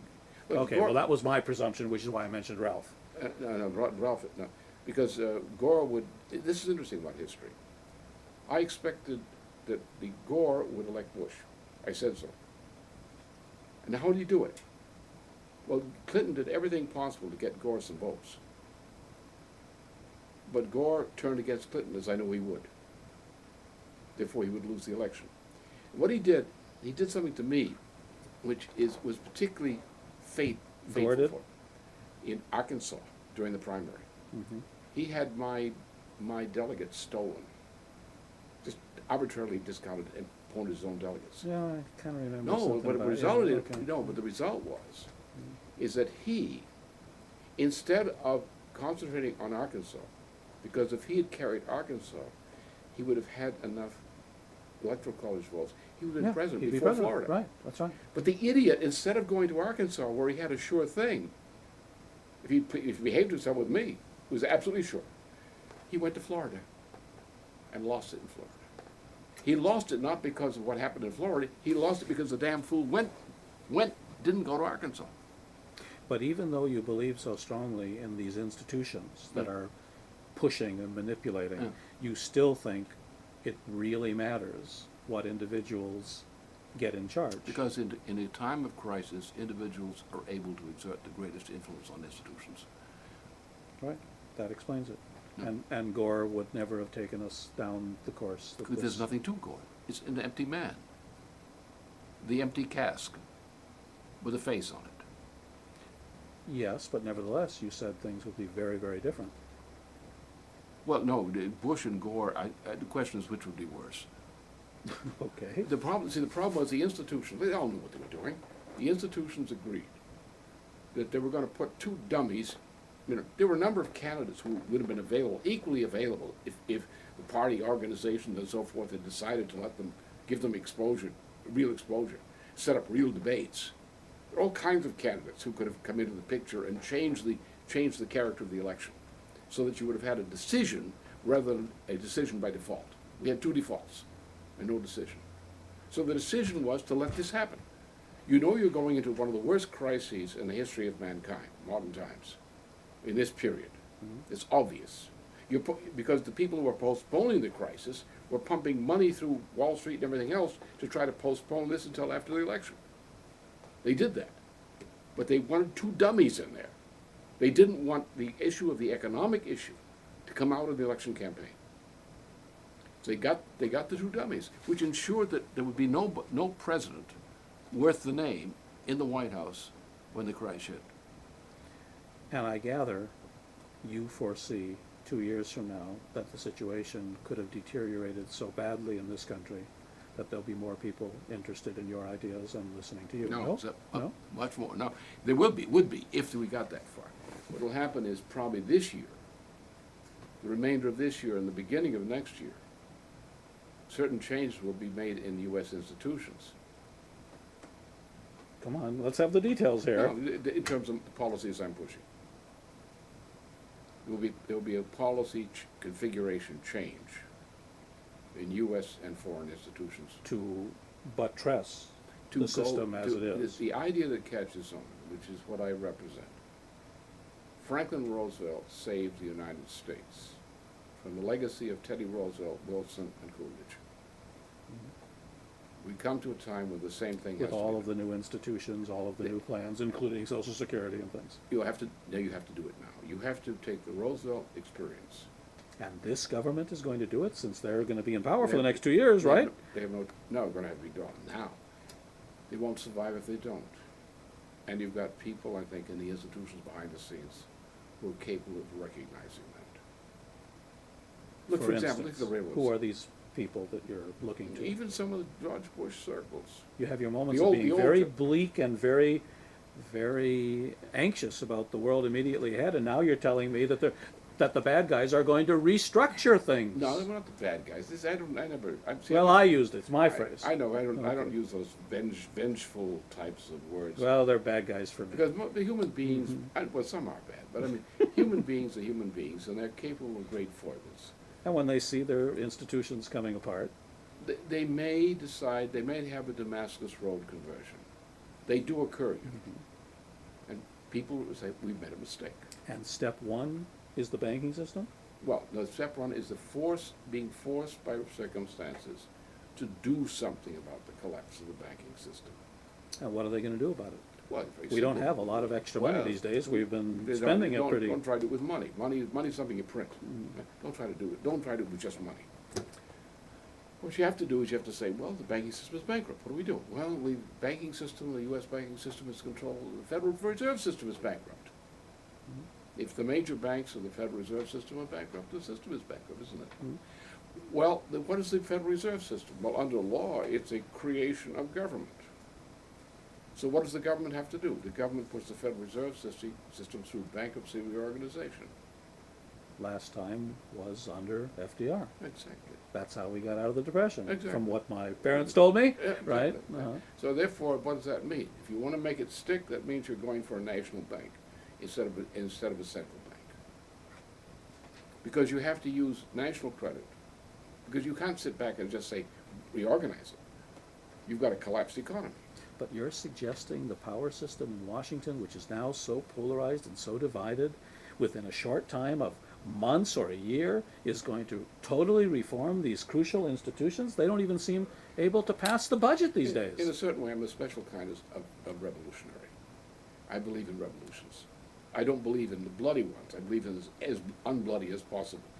But I think sometimes you have to have a revolution. So they're going to adopt your policies and outflank you? They won't bother. If they adopt the policies, they'll be very happy to have me around.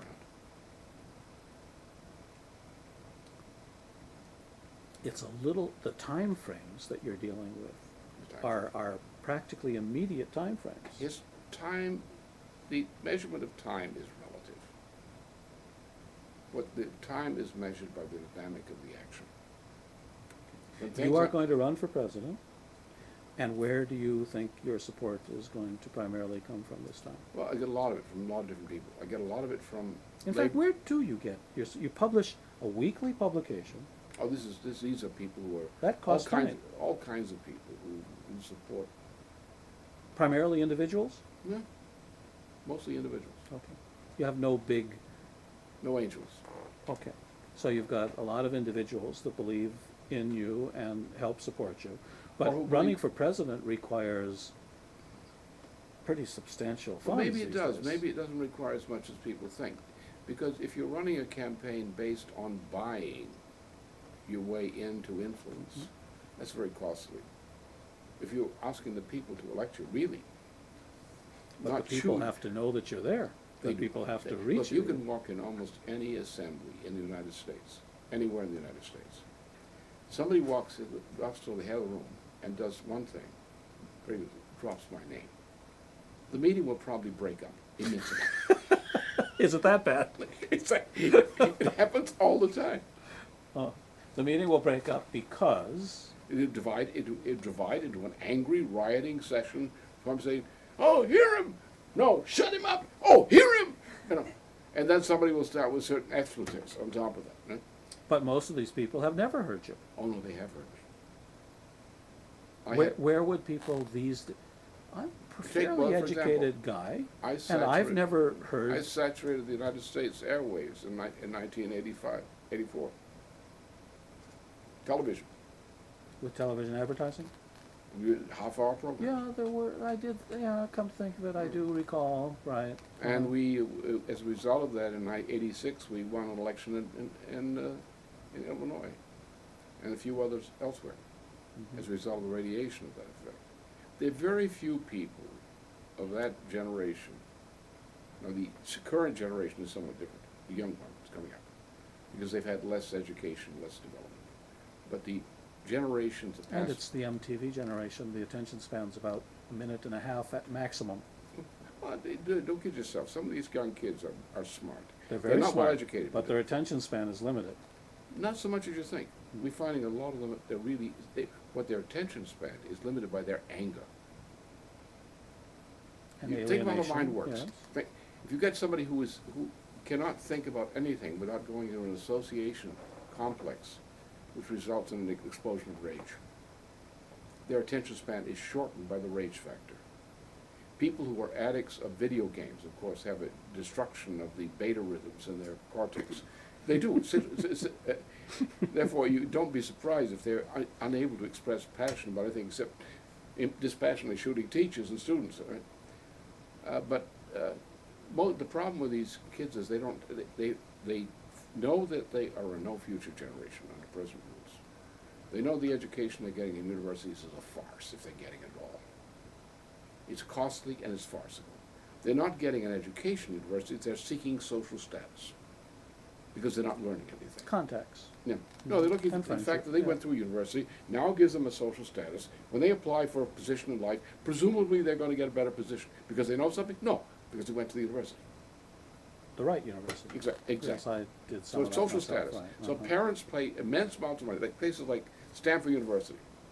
Dead white European males are not required. Right? What kind of an education are people getting there? What kind of culture? Condi was there, so we know what kind of an education No, they but were what, getting. what kind of a culture does that represent? What's the cultural development of the person coming out of university? Can they think? Of course they can't think. They're incapable of understanding history. They're incapable of learning anything. If to them they're living on a flat land of mathematics and tricks and whatnot. So that's the problem. But the older generation, we had a lot of fun with them. And they're now saying, where have you been for 20 years? This has been very fascinating. I thank you very much. When I got out of these universities that you just mentioned, I ended up going to the Middle East far more than I can even believe now, because I made almost 200 trips back and forth, back and forth, back and forth. So I've been very involved in the Middle East crisis, which is now exploding. It wasn't the topical issue 20 years ago. Now it's become the daily topical issue, and it led 9/11, in my view, didn't come out of nowhere.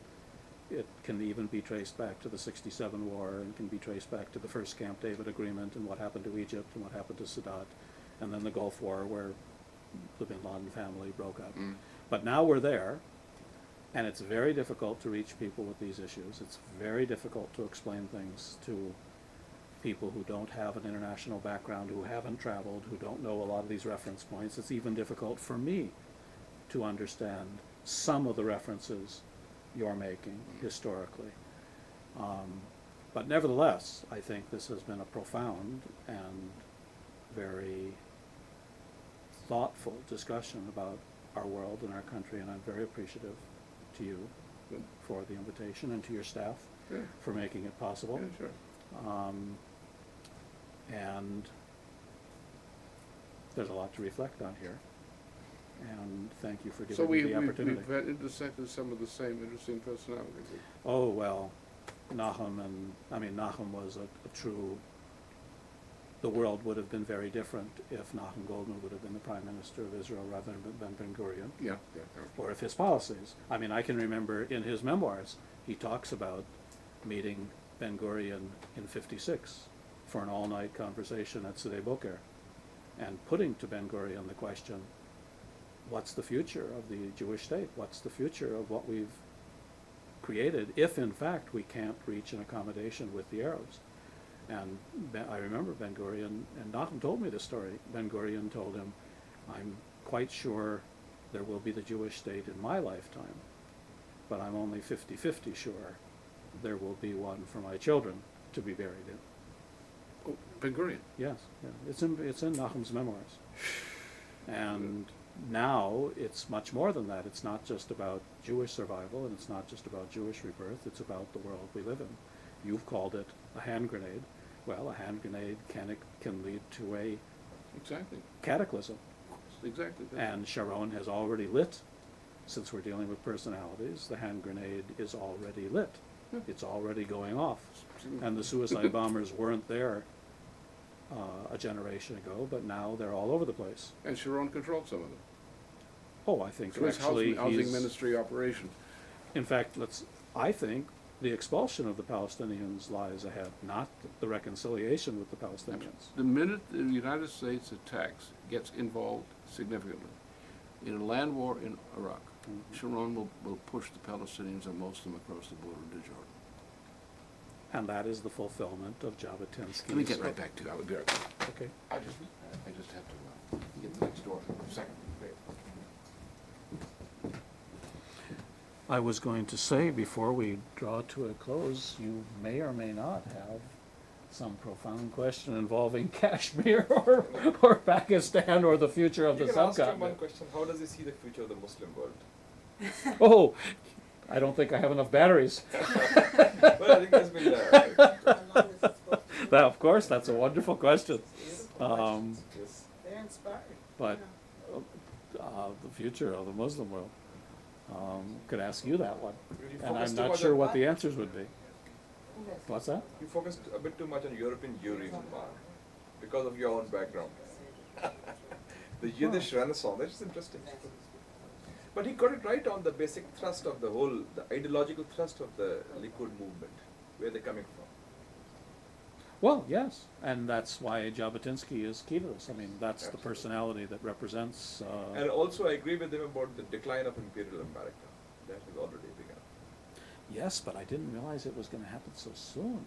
Well, it's a Now process. feel I Mark. got to get to the bank and get whatever money I have out before it's too late. Good. I mean, it would be like Luckily- be like in Argentina. You know, they're standing. They only give them $100 a day. Yeah. Luckily, we in the third world have no money, so that's fine.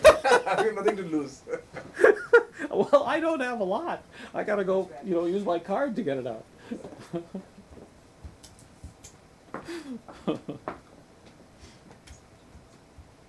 Did he have to go to the washroom? The washroom. Yeah. You should know people, Mark. Well, You took too much of his time. we didn't drink too much coffee, so you know that's what does it to you all the time.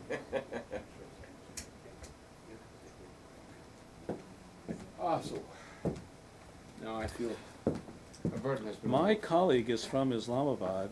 He also went to one of these elite universities, Georgetown, and we met here as students years ago. And then he went home, became a big macher in Pakistan, and he's dying to know what you think about the future of the Muslim world.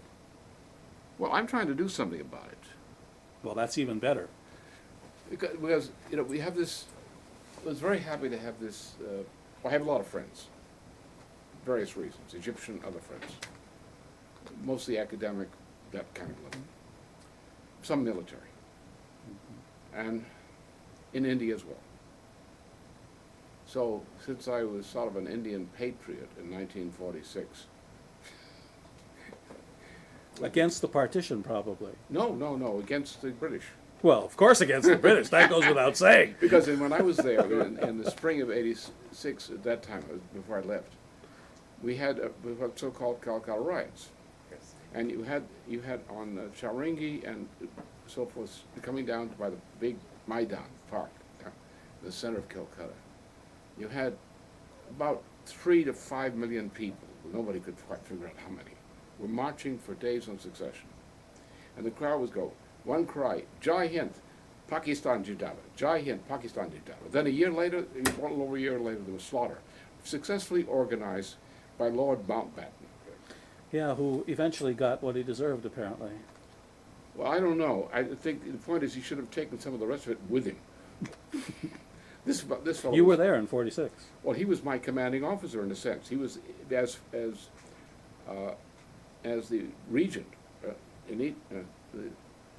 He was in charge of the China-Burma-India Theater, Mm-hmm. and I was in the China-Burma-India Command. He was technically my boss. Ah, that's why you were there. Okay. A terrible guy, What was your actual job? I mean, what were you doing? I in was the in the military? medical, and I was in the ordnance. And so forth. And were you there for the revolution, the partition, and the whole thing? I was there for the revolution. The petition came later. Mm-hmm. The revolution was on the streets of Calcutta. Mm-hmm. Under adequate leadership, they would have taken the governor's general's palace just by decree. They owned the streets. They owned all Bengal. Nobody could move in Bengal without permission. They controlled it after 3 days. It started with some friends of mine. They were students. And they were conducting a rather routine demonstration at the governor general's palace. And this time, a number of them were killed because the guards laid what's called a lathi charge. This was these brass tips on the bamboo. So this raised a protest, and it was a mass migration from various parts of Bengal into Calcutta by train. And they were marching down down Talent, which is this street, the north side of the Maidan. And the British police went out there with machine guns, lined up machine guns across the street, and fired directly into the crowd marching down the street. It's a fairly wide street, downtown. It was a slaughter. The next day, the British began to shut down the railroad system because people were coming in from all over Bengal on tops of the cars to get in there. This is 46. Yeah, Now, marching. I'm sorry, I just don't know that history that well. Why in 46 were all the people, was it famine? No. It was this incident. It was the build-up. Look, the build-up. All throughout India, the build-up was when the war is ended, we're Yeah. supposed to get our independence. Independence, right. So the war had ended, Right. and the tension is, where's our independence? And Mountbatten and And the company. Bengalis wanted to leave that region. No, it had a certain element of spontaneity in it. The situation was reaching its point of tension. Not because somebody planned it. The demonstration which these friends of mine made on the Governor General's Palace was a routine demonstration. These things happen almost every day without incident. They would go out, they protest, make loud noises, say slogans, imprecations against the British Raj and all these kinds of things. Then they walk away. This time, the British were antsy. And the British decided to make a fatal charge. The British provoked it. So then it went beyond their control. Okay, then the whole place erupted. Then what they did is the usual thing. No action.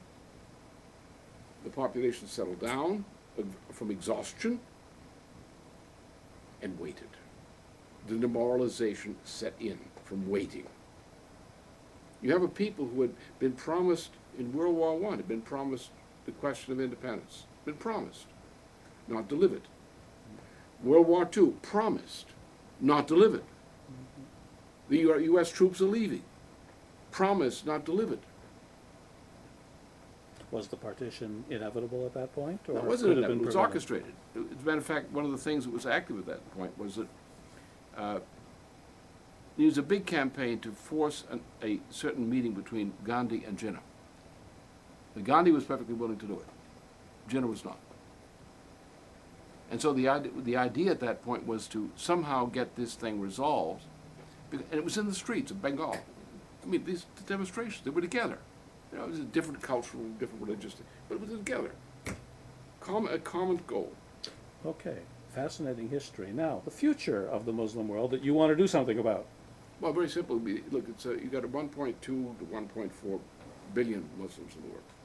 And growing fast. All right. Well, the point is, you've got somebody who says, like Bruzonsky. I know he's your favorite now. Well, but Brzezinski is not just a quack. He's like Adolf Hitler. He's evil, but he's not an accident. He expresses something behind him, right?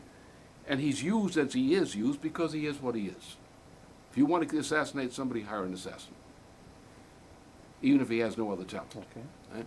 Now he's developed this line, which is not new. It's developed under Bernard Lewis. Yes, there's a Princeton connection there. Right.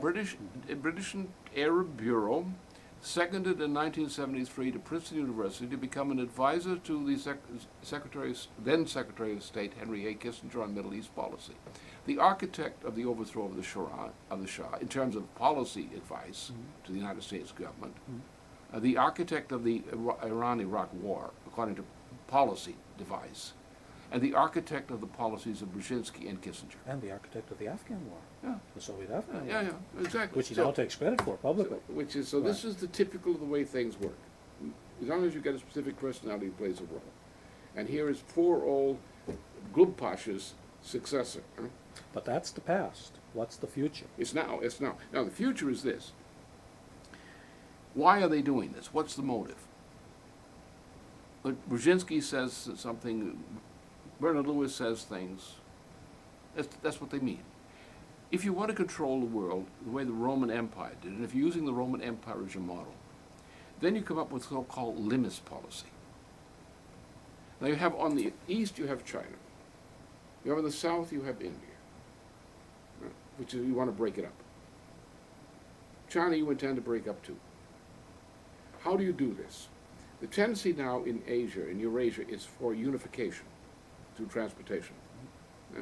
What's the problem? How do you blow it up? Middle East, number one. Cause the explosion there, spread it from there. Hit the Transcaucasus, blow that up. This is being done with people like Osama bin Laden. That's what they're doing. That's their project. That's not New York City, that. Then you set hell loose in Central Asia. If you blow up Afghanistan, you create a major obstacle to the development of links between the North and the South. You isolate the subcontinent. Not absolutely, but very seriously. Afghanistan is a natural road. It's a history. It's a natural road from Central Asia into South Asia. So the point is, Afghanistan is a plug. It's a stopper. Now you go into Kyrgyzstan, Uzbekistan, and so forth. You stir up trouble there. You spread the war. You play Turk against Arab. This kind of game. What happens? You spread it into China. You spread it into Kazakhstan. You blow up Georgia. You blow up Chechnya. You blow up Tajikistan. Now, these are the very people you told me aren't that intellectually or historically very smart, but nevertheless they've got these, they really thought this through? There's a certain layer of people from the British establishment who are not so dumb. They have a very special oligarchical view, and they look at the Americans as their chums and their inferiors. But who they need, nevertheless, for all their power and military might. But the problem is they're extremely decadent. But there are still people who have an understanding of how the empire worked. Yes, Sir James Craig was an old friend. He's part of that group. He was very much, he was the British ambassador in Saudi Arabia. So they come up with these plans, and they get these monkeys, like Bruzonsky, other fools, to recite these doctrines. They get them funded and popularized and circulated in certain things. They hold conferences among the so-called opinion makers. These are the pimps, called opinion makers. And they spread these ideas around, and you create a systemic assumption of axiomatic importance of these assumptions. Now, if they act accordingly, what do? If you go for this thing about blowing up Islam from the inside, that is against the world and inside, one Islamic group against the other. Use religious conflict inside Islam as well as outside. Like this whole thing about the Wahhabis. Oh, that's happening, isn't it? No, of course, Yeah. it's intentionally happening. Then what you do is you create a border of instability, the way the Romans took areas where they would go out and exterminate people in certain parts of the world. And thus to create a barrier, like a burned... Well, that was Brzezinski's term, region of instability. Right. All right. Or arc of instability, Exactly. I think he called it, right. It's a burnt, scorched earth policy. And so you create an area of scorched earth, no man's land. And you decide Islam is going to be your no man's land. Thus you successfully divide the world into parts and play one against the other. Even though they numerically are so superior. And there are other things that you can play in.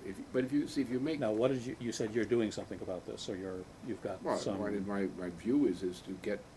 See, the problem we have in the Islamic world, in general, as in most of the world, you have, among leaders, you have people who are intelligent and good people, but they don't know what the game is. And therefore they're trapped into... The way you handle people is not by attacking them. The way you handle people in these aversive methods is you get them to attack each other. So you play one against the other.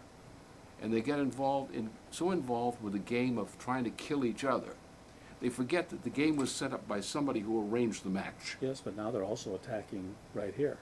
Yeah, sure, the same thing. And is it your belief that the Americans knew something was coming? They didn't know exactly what was coming, and that they all along planned to then manipulate American affairs and American society as a response? No, what happened was they wanted to get the plan into motion, which these creeps, Ron Perot, had submitted to Netanyahu, which Netanyahu had played before the Congress, which the Wall Street Journal had endorsed, right? 96. They wanted to get this in motion. They got it partly into motion with Al Gore and Feith through Clinton by getting him in trouble with his impeachment charges. So he began to wiggle and began to make concessions on this kind of thing, on Iraq and so forth. bombing Saddam and so forth. Crazy stuff. Did they send in Monica too? I wouldn't be surprised they would. They would do that. They would do that. I mean, Monica wouldn't have known what was going on, but No, Monica would be very happy to do it. and she wouldn't have known what was going on. She wouldn't care. She wouldn't care. She cares about. Other things. She's a stalker. She's been stalking older men, since she was a teenager. But they also had this overbill. Yeah, Before it blew well, up they in also public, had- they had it over him. They also supposedly monitored his conversations. The Mossad supposedly had the sex tapes. Well, of course they had it, because who ran the White House intercommunication system? Well, not to mention that Monica's phone wasn't secure. I know. I But the point is, it's- they operated on his profile. Anyway, but the point was in the mess, and what did they do? They got him to start it, and he wouldn't do it. He quit after a while. After the bombing on Iraq, he quit it. Right? So it So didn't Bill get- actually held back the plan. They did. They wouldn't do it. So now they couldn't get Bush to do it right away. Because Bush's initial policy was he'd been supported largely by Arab American support for his election campaign. It was crucial. He was not inclined to go after this. Besides, his family likes oil. They like oil deals. They don't know how to earn money. They just know how to take it, right? Get commissions. But these other interests were always Yeah, but trying to but the key manipulate thing things in this was, direction. With this was they wanted this Middle East policy for strategic reasons, not for greed reasons, not for petty conspiratorial reasons, but for strategic global reasons. And they couldn't get it going. September 11th, a very sophisticated operation which probably took 1.5 years to 2 years to plan, to put into action, with elements which are not yet understood. The combination of a breakdown or systemic breakdown of the security system of the United States with some very sophisticated things at it, which no dummy from abroad could have done. However, there are people inside, high-ranking inside the security apparatus of the United States who would have the capability of doing that. But it's a very sophisticated operation. I'm not It's quite that- sure what you're saying here. No. Who really was behind Well, this? Look, I don't know about Cheney. I don't know about Rumsfeld. I don't know about many of these guys. That's why I don't try to leak to personalities. I try to get the pattern. What's the pattern? Because if you're a president, you cannot react and say, we're going to solve the problem by killing so-and-so. That's not the way you deal with it. You say, what is the purpose of the operation which this represents? You stop that. Or you respond to. Yes, but it's Rumsfeld who puts Wolfowitz and Faith and Pearl in place. I know. They wouldn't be there without but the him. point He is- could have stopped it. Yeah, well, if he knew about it, he may or may not have known it. It may be Saying denied. he's not even bright enough to know who these people are and Well, what their he would- agenda is. No, I think after. it Even hap- you and I, sitting No. here, we know what their agenda is. Yeah, but the point is, he knows it after the fact. He recognizes it. Oh, that's what you guys were doing. Look, when you run an operation like that, and I've seen a number of them, almost nobody involved in the operation knows exactly what they're doing. These are old timers, Rumsfeld and Cheney. I- They're old Washington hands. You no, mean I they would would say- appoint Wolfowitz and I'm- Faith without having done I'm very- serious asking questions what these guys are all about? I would ask that question, but I would publicly and so forth, and not to mislead people, I would say, I don't know. I don't know. Do you say, would they be capable of being involved in this in terms of their motivation? Yes. Yes. Because when I saw Faith get that job, this guy is he's practically a Jewish fundamentalist. Well, that's nothing good. What about Strauss Hupé, who's now deceased in Philadelphia, and his protégés? Well, I don't know that circle. I Right. did know this circle. Well, that's what you know the whole circle. And I knew something about Wolfowitz And you take and people, Pearl. I'd see they don't strike me as intelligent enough to do this kind of job. It's not their. But these guys are heavy manipulators. I know, but They've been playing the it takes one Washington of- game for 30 years. You're talking about a very sophisticated military operation. Oh, you're talking about what Yeah. happened. Do Okay. it. See, and I know you, from what I know, you would never, anybody who's capable of doing it, would never bring somebody in on it who didn't have, on anything they didn't absolutely need to know. They wouldn't tell them what it's for. They would give them always a dummy objective. Everybody would be trained about a dummy objective. They wouldn't know what the purpose was. They would know what they're being trained to do, that it's secret, and given a dummy objective.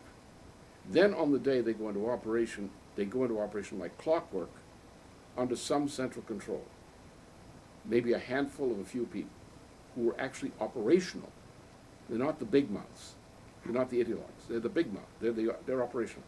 So this involves very sophisticated military capability, and probably if you wanted to do one, you would put it under the command of senior Air Force officers. But one final question, if I may, back to the Islamic world. We are now in a clash of civilizations. We didn't have to be. When Huntington wrote that, many of us thought it wouldn't come to pass. Did you read his earlier book? His No. Old Soldier of the State? No. That gives you an insight into the mentality. But nevertheless, we're there now. The clash is taking place. And the Muslim world is itself. I know, look at the other side, what's happening. Because I'm not operating in a vacuum. You have now, it's a very strenuous effort. China, Japan, Korea, 2 Koreas, Russia. 2 Chinas. No, but no, there aren't really 2 China. I mean, that's a myth.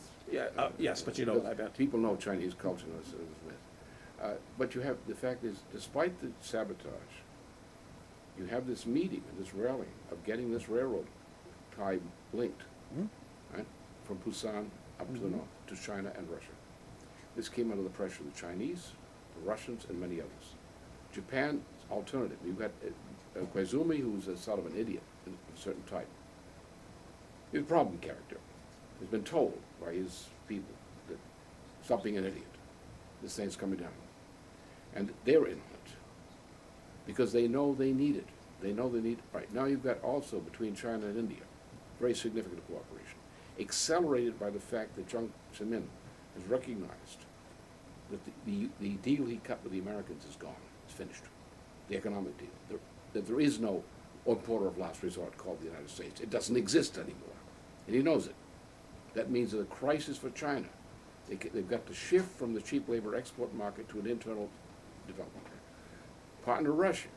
India's a partner of the thing, very seriously. Pakistan is a partner, in a sense that because the client relation between Pakistan and China, therefore that figures also in the relationship with China and India. The objective is to have peace in South Asia, to avoid war.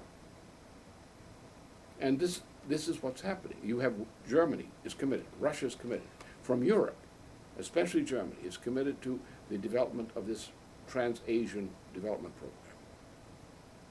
So you have people around the world who are already moving toward cooperation, who have not understood the strategic importance of this type of cooperation up until now. But this war about to take place, isn't this going to further radicalize and polarize the Muslim and Islamic world? You've got another force. You've got what they're going to do. I think I can safely say there will now be a very strenuous effort to put this thing in the United Nations organization, to get it out of Washington.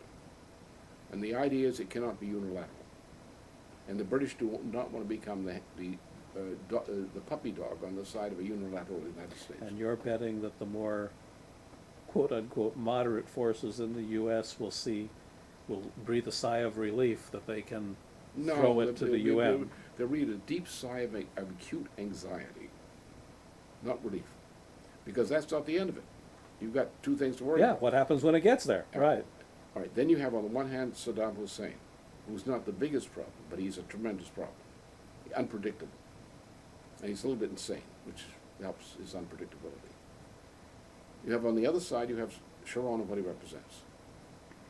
We were perfectly capable of developing, suddenly getting a Masada complex. Well, which they don't deserve. The Masada was better than they are. I mean, these guys were not quite as insane. Sharon specializes in throwing the hand grenades. Exactly. Throwing themselves as a hand grenade. Yeah. And so therefore, you have to deal with that too.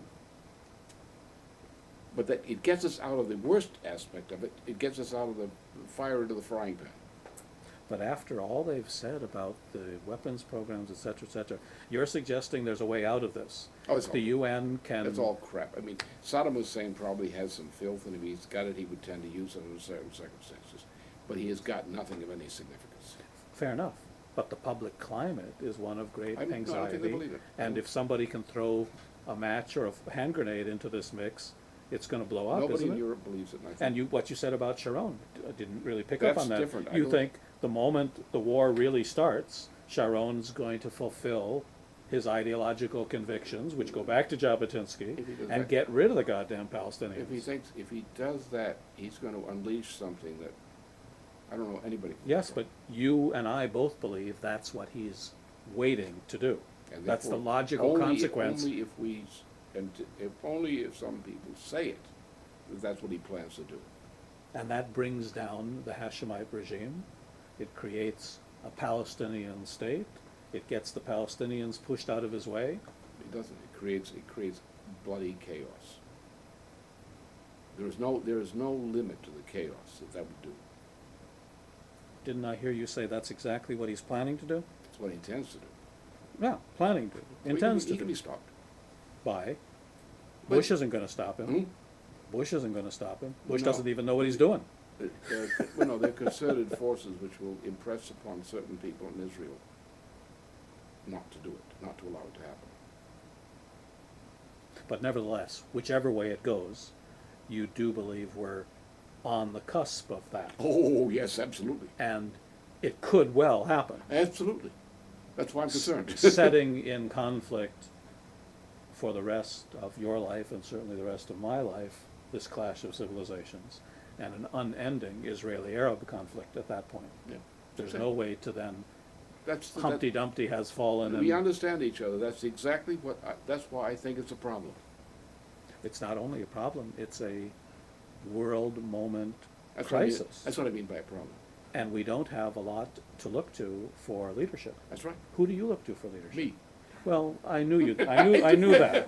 But other than you, seriously, No, I'm serious. who are Because the intellectuals? when I get in a mess like this, when I see the world in a mess like this, and I know what the limitations are of so-called leaders around the world, I take responsibility. Yes, but we have academics, we have journalists. In fact, Most of them are worthless. We have a most of them are. But I'm talking about the ones that are not worthless. The ones that aren't worthless, I think, will work with me. But We'll do something. But We- when you get up in the morning and you read the papers or read the internet or read, I don't believe what I read most of the time. yes, but surely, okay, let's take a guy because we happen to be going right now to see him, Robert Fisk, The Independent.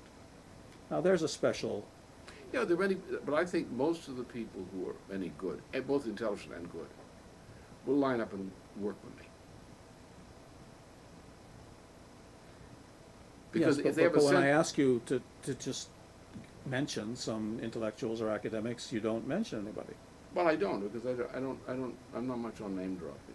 And besides, it's a matter of discretion. Well, for me, it's a matter of trying to understand we all need to look to some others for help, for guidance, for understanding, for support. They have made accommodations as part of their career to conditions of life, which they thought were realistic. Now suddenly they found that all these accommodations are not really realistic. And they find themselves like fish on the beach, flopping around. The water's gone out and left them on the Oh, beach. that's a terrible analogy. What do you think of Chomsky? I'm just dying to find out. Chomsky's problem is his involvement with the Bertrand Russell networks and with his mentor of Bertrand some Russell, years, I remember him too, right, okay. and Karl Korsch. Not so much. Well, the way But seriously, what about Chomsky himself? exactly He's that. quite a unique personality. I've had intersection with him a number of times, and I know his background with Harris. I know that was how he came into existence. His parents were persecuted under the Truman McCarthyite thing. He's very bitter about that. He went to University of Pennsylvania, became a graduate student under the influence of Harris, who was a protege of Karl Korsch Okay, and of Russell. okay. And that This goes back to Bertrand Russell, does it? How do you like that? It was Russell's Unification of the Sciences project, which was started in '38, which he was brought into. Under that program, he was sent with things like the Josiah Macy Jr. Foundation, sent up to MIT to a new department set up around Donald Wiener, which became known as the institution up there. Now he's up there with crazy Marvin Minsky. Yeah? And Minsky is really clinically insane. Well, I don't know Marvin Minsky, but they I work do know together. Noam Chomsky. Yeah. And I know that he has been his speeches, his lectures, his university appearances, his books on the Middle East. He's really in a class of his own, and Well, thus I he's- wanted to know, and no, I he's don't- in I his don't trust late him. 60s now, I I think. don't, I don't trust him at all. You don't trust him? I ran into him from various angles, various things, around Massachusetts, elsewhere. And also through the Palestine-Israeli peace effort Mhm. from Europe. And he was in it, a significant part, in a sense, from the United States of that thing. And so I run into that from there. I don't like it. He sometimes says things that are useful. I don't trust him. There's a marvelous documentary, if you haven't seen it, called Manufacturing Consent, made in Canada. Very professional production. They got a lot of money from the Canadian Oh, yes. Film Board and private foundations. Couldn't have been made here. It's 3 hours long. Showed one night at Kennedy Center. My first reaction was, oh my God, it's 3 hours long. You know, it's hard to sit through 3 hours of anything. And now Nome's pretty dry. You got to really listen Yeah. and dissect. But it is the most interesting, thoughtful, even hilarious. It's 2 stories in one. It's one, the story of Noam Chomsky with his corduroy coat going from place to place, the Lone Ranger speaking up against the establishment. But the other part of it is how government manipulates public opinion, manufactures consent. That's the title, Manufacturing Consent, which is also one of Noam's books. Yeah, no. You come from, you know, a depth of experience, a depth of involvement. You were involved, your lifetime was well going before I came around, was in existence. But for those of us who are younger and who are Jewish, we've looked to Noam to dissect the power establishment, to try to give us some independent guidance. He's encyclopedia. Of course, we don't know if what he's saying is really truthful. We rely on him because he's the one who's dissecting it, pulling it I know, together, I know. and put. You seem to, you know, you have reference we points also that are know- different. We also know him because of his connection with another, what they call the Deserters Movement. Deserters He movement. was part of it. Well, we could go on Yeah. and on, but thank you so much. Okay. It's been fascinating Have fun. and it's been helpful, and I hope we can stay in touch. Oh, sure. Absolutely, it's fun. Okay. Good to know you. Thank you. Did you find out a little bit about the Muslim world? Yes. Mushahid goes back to Islamabad soon, Oh, yes? where he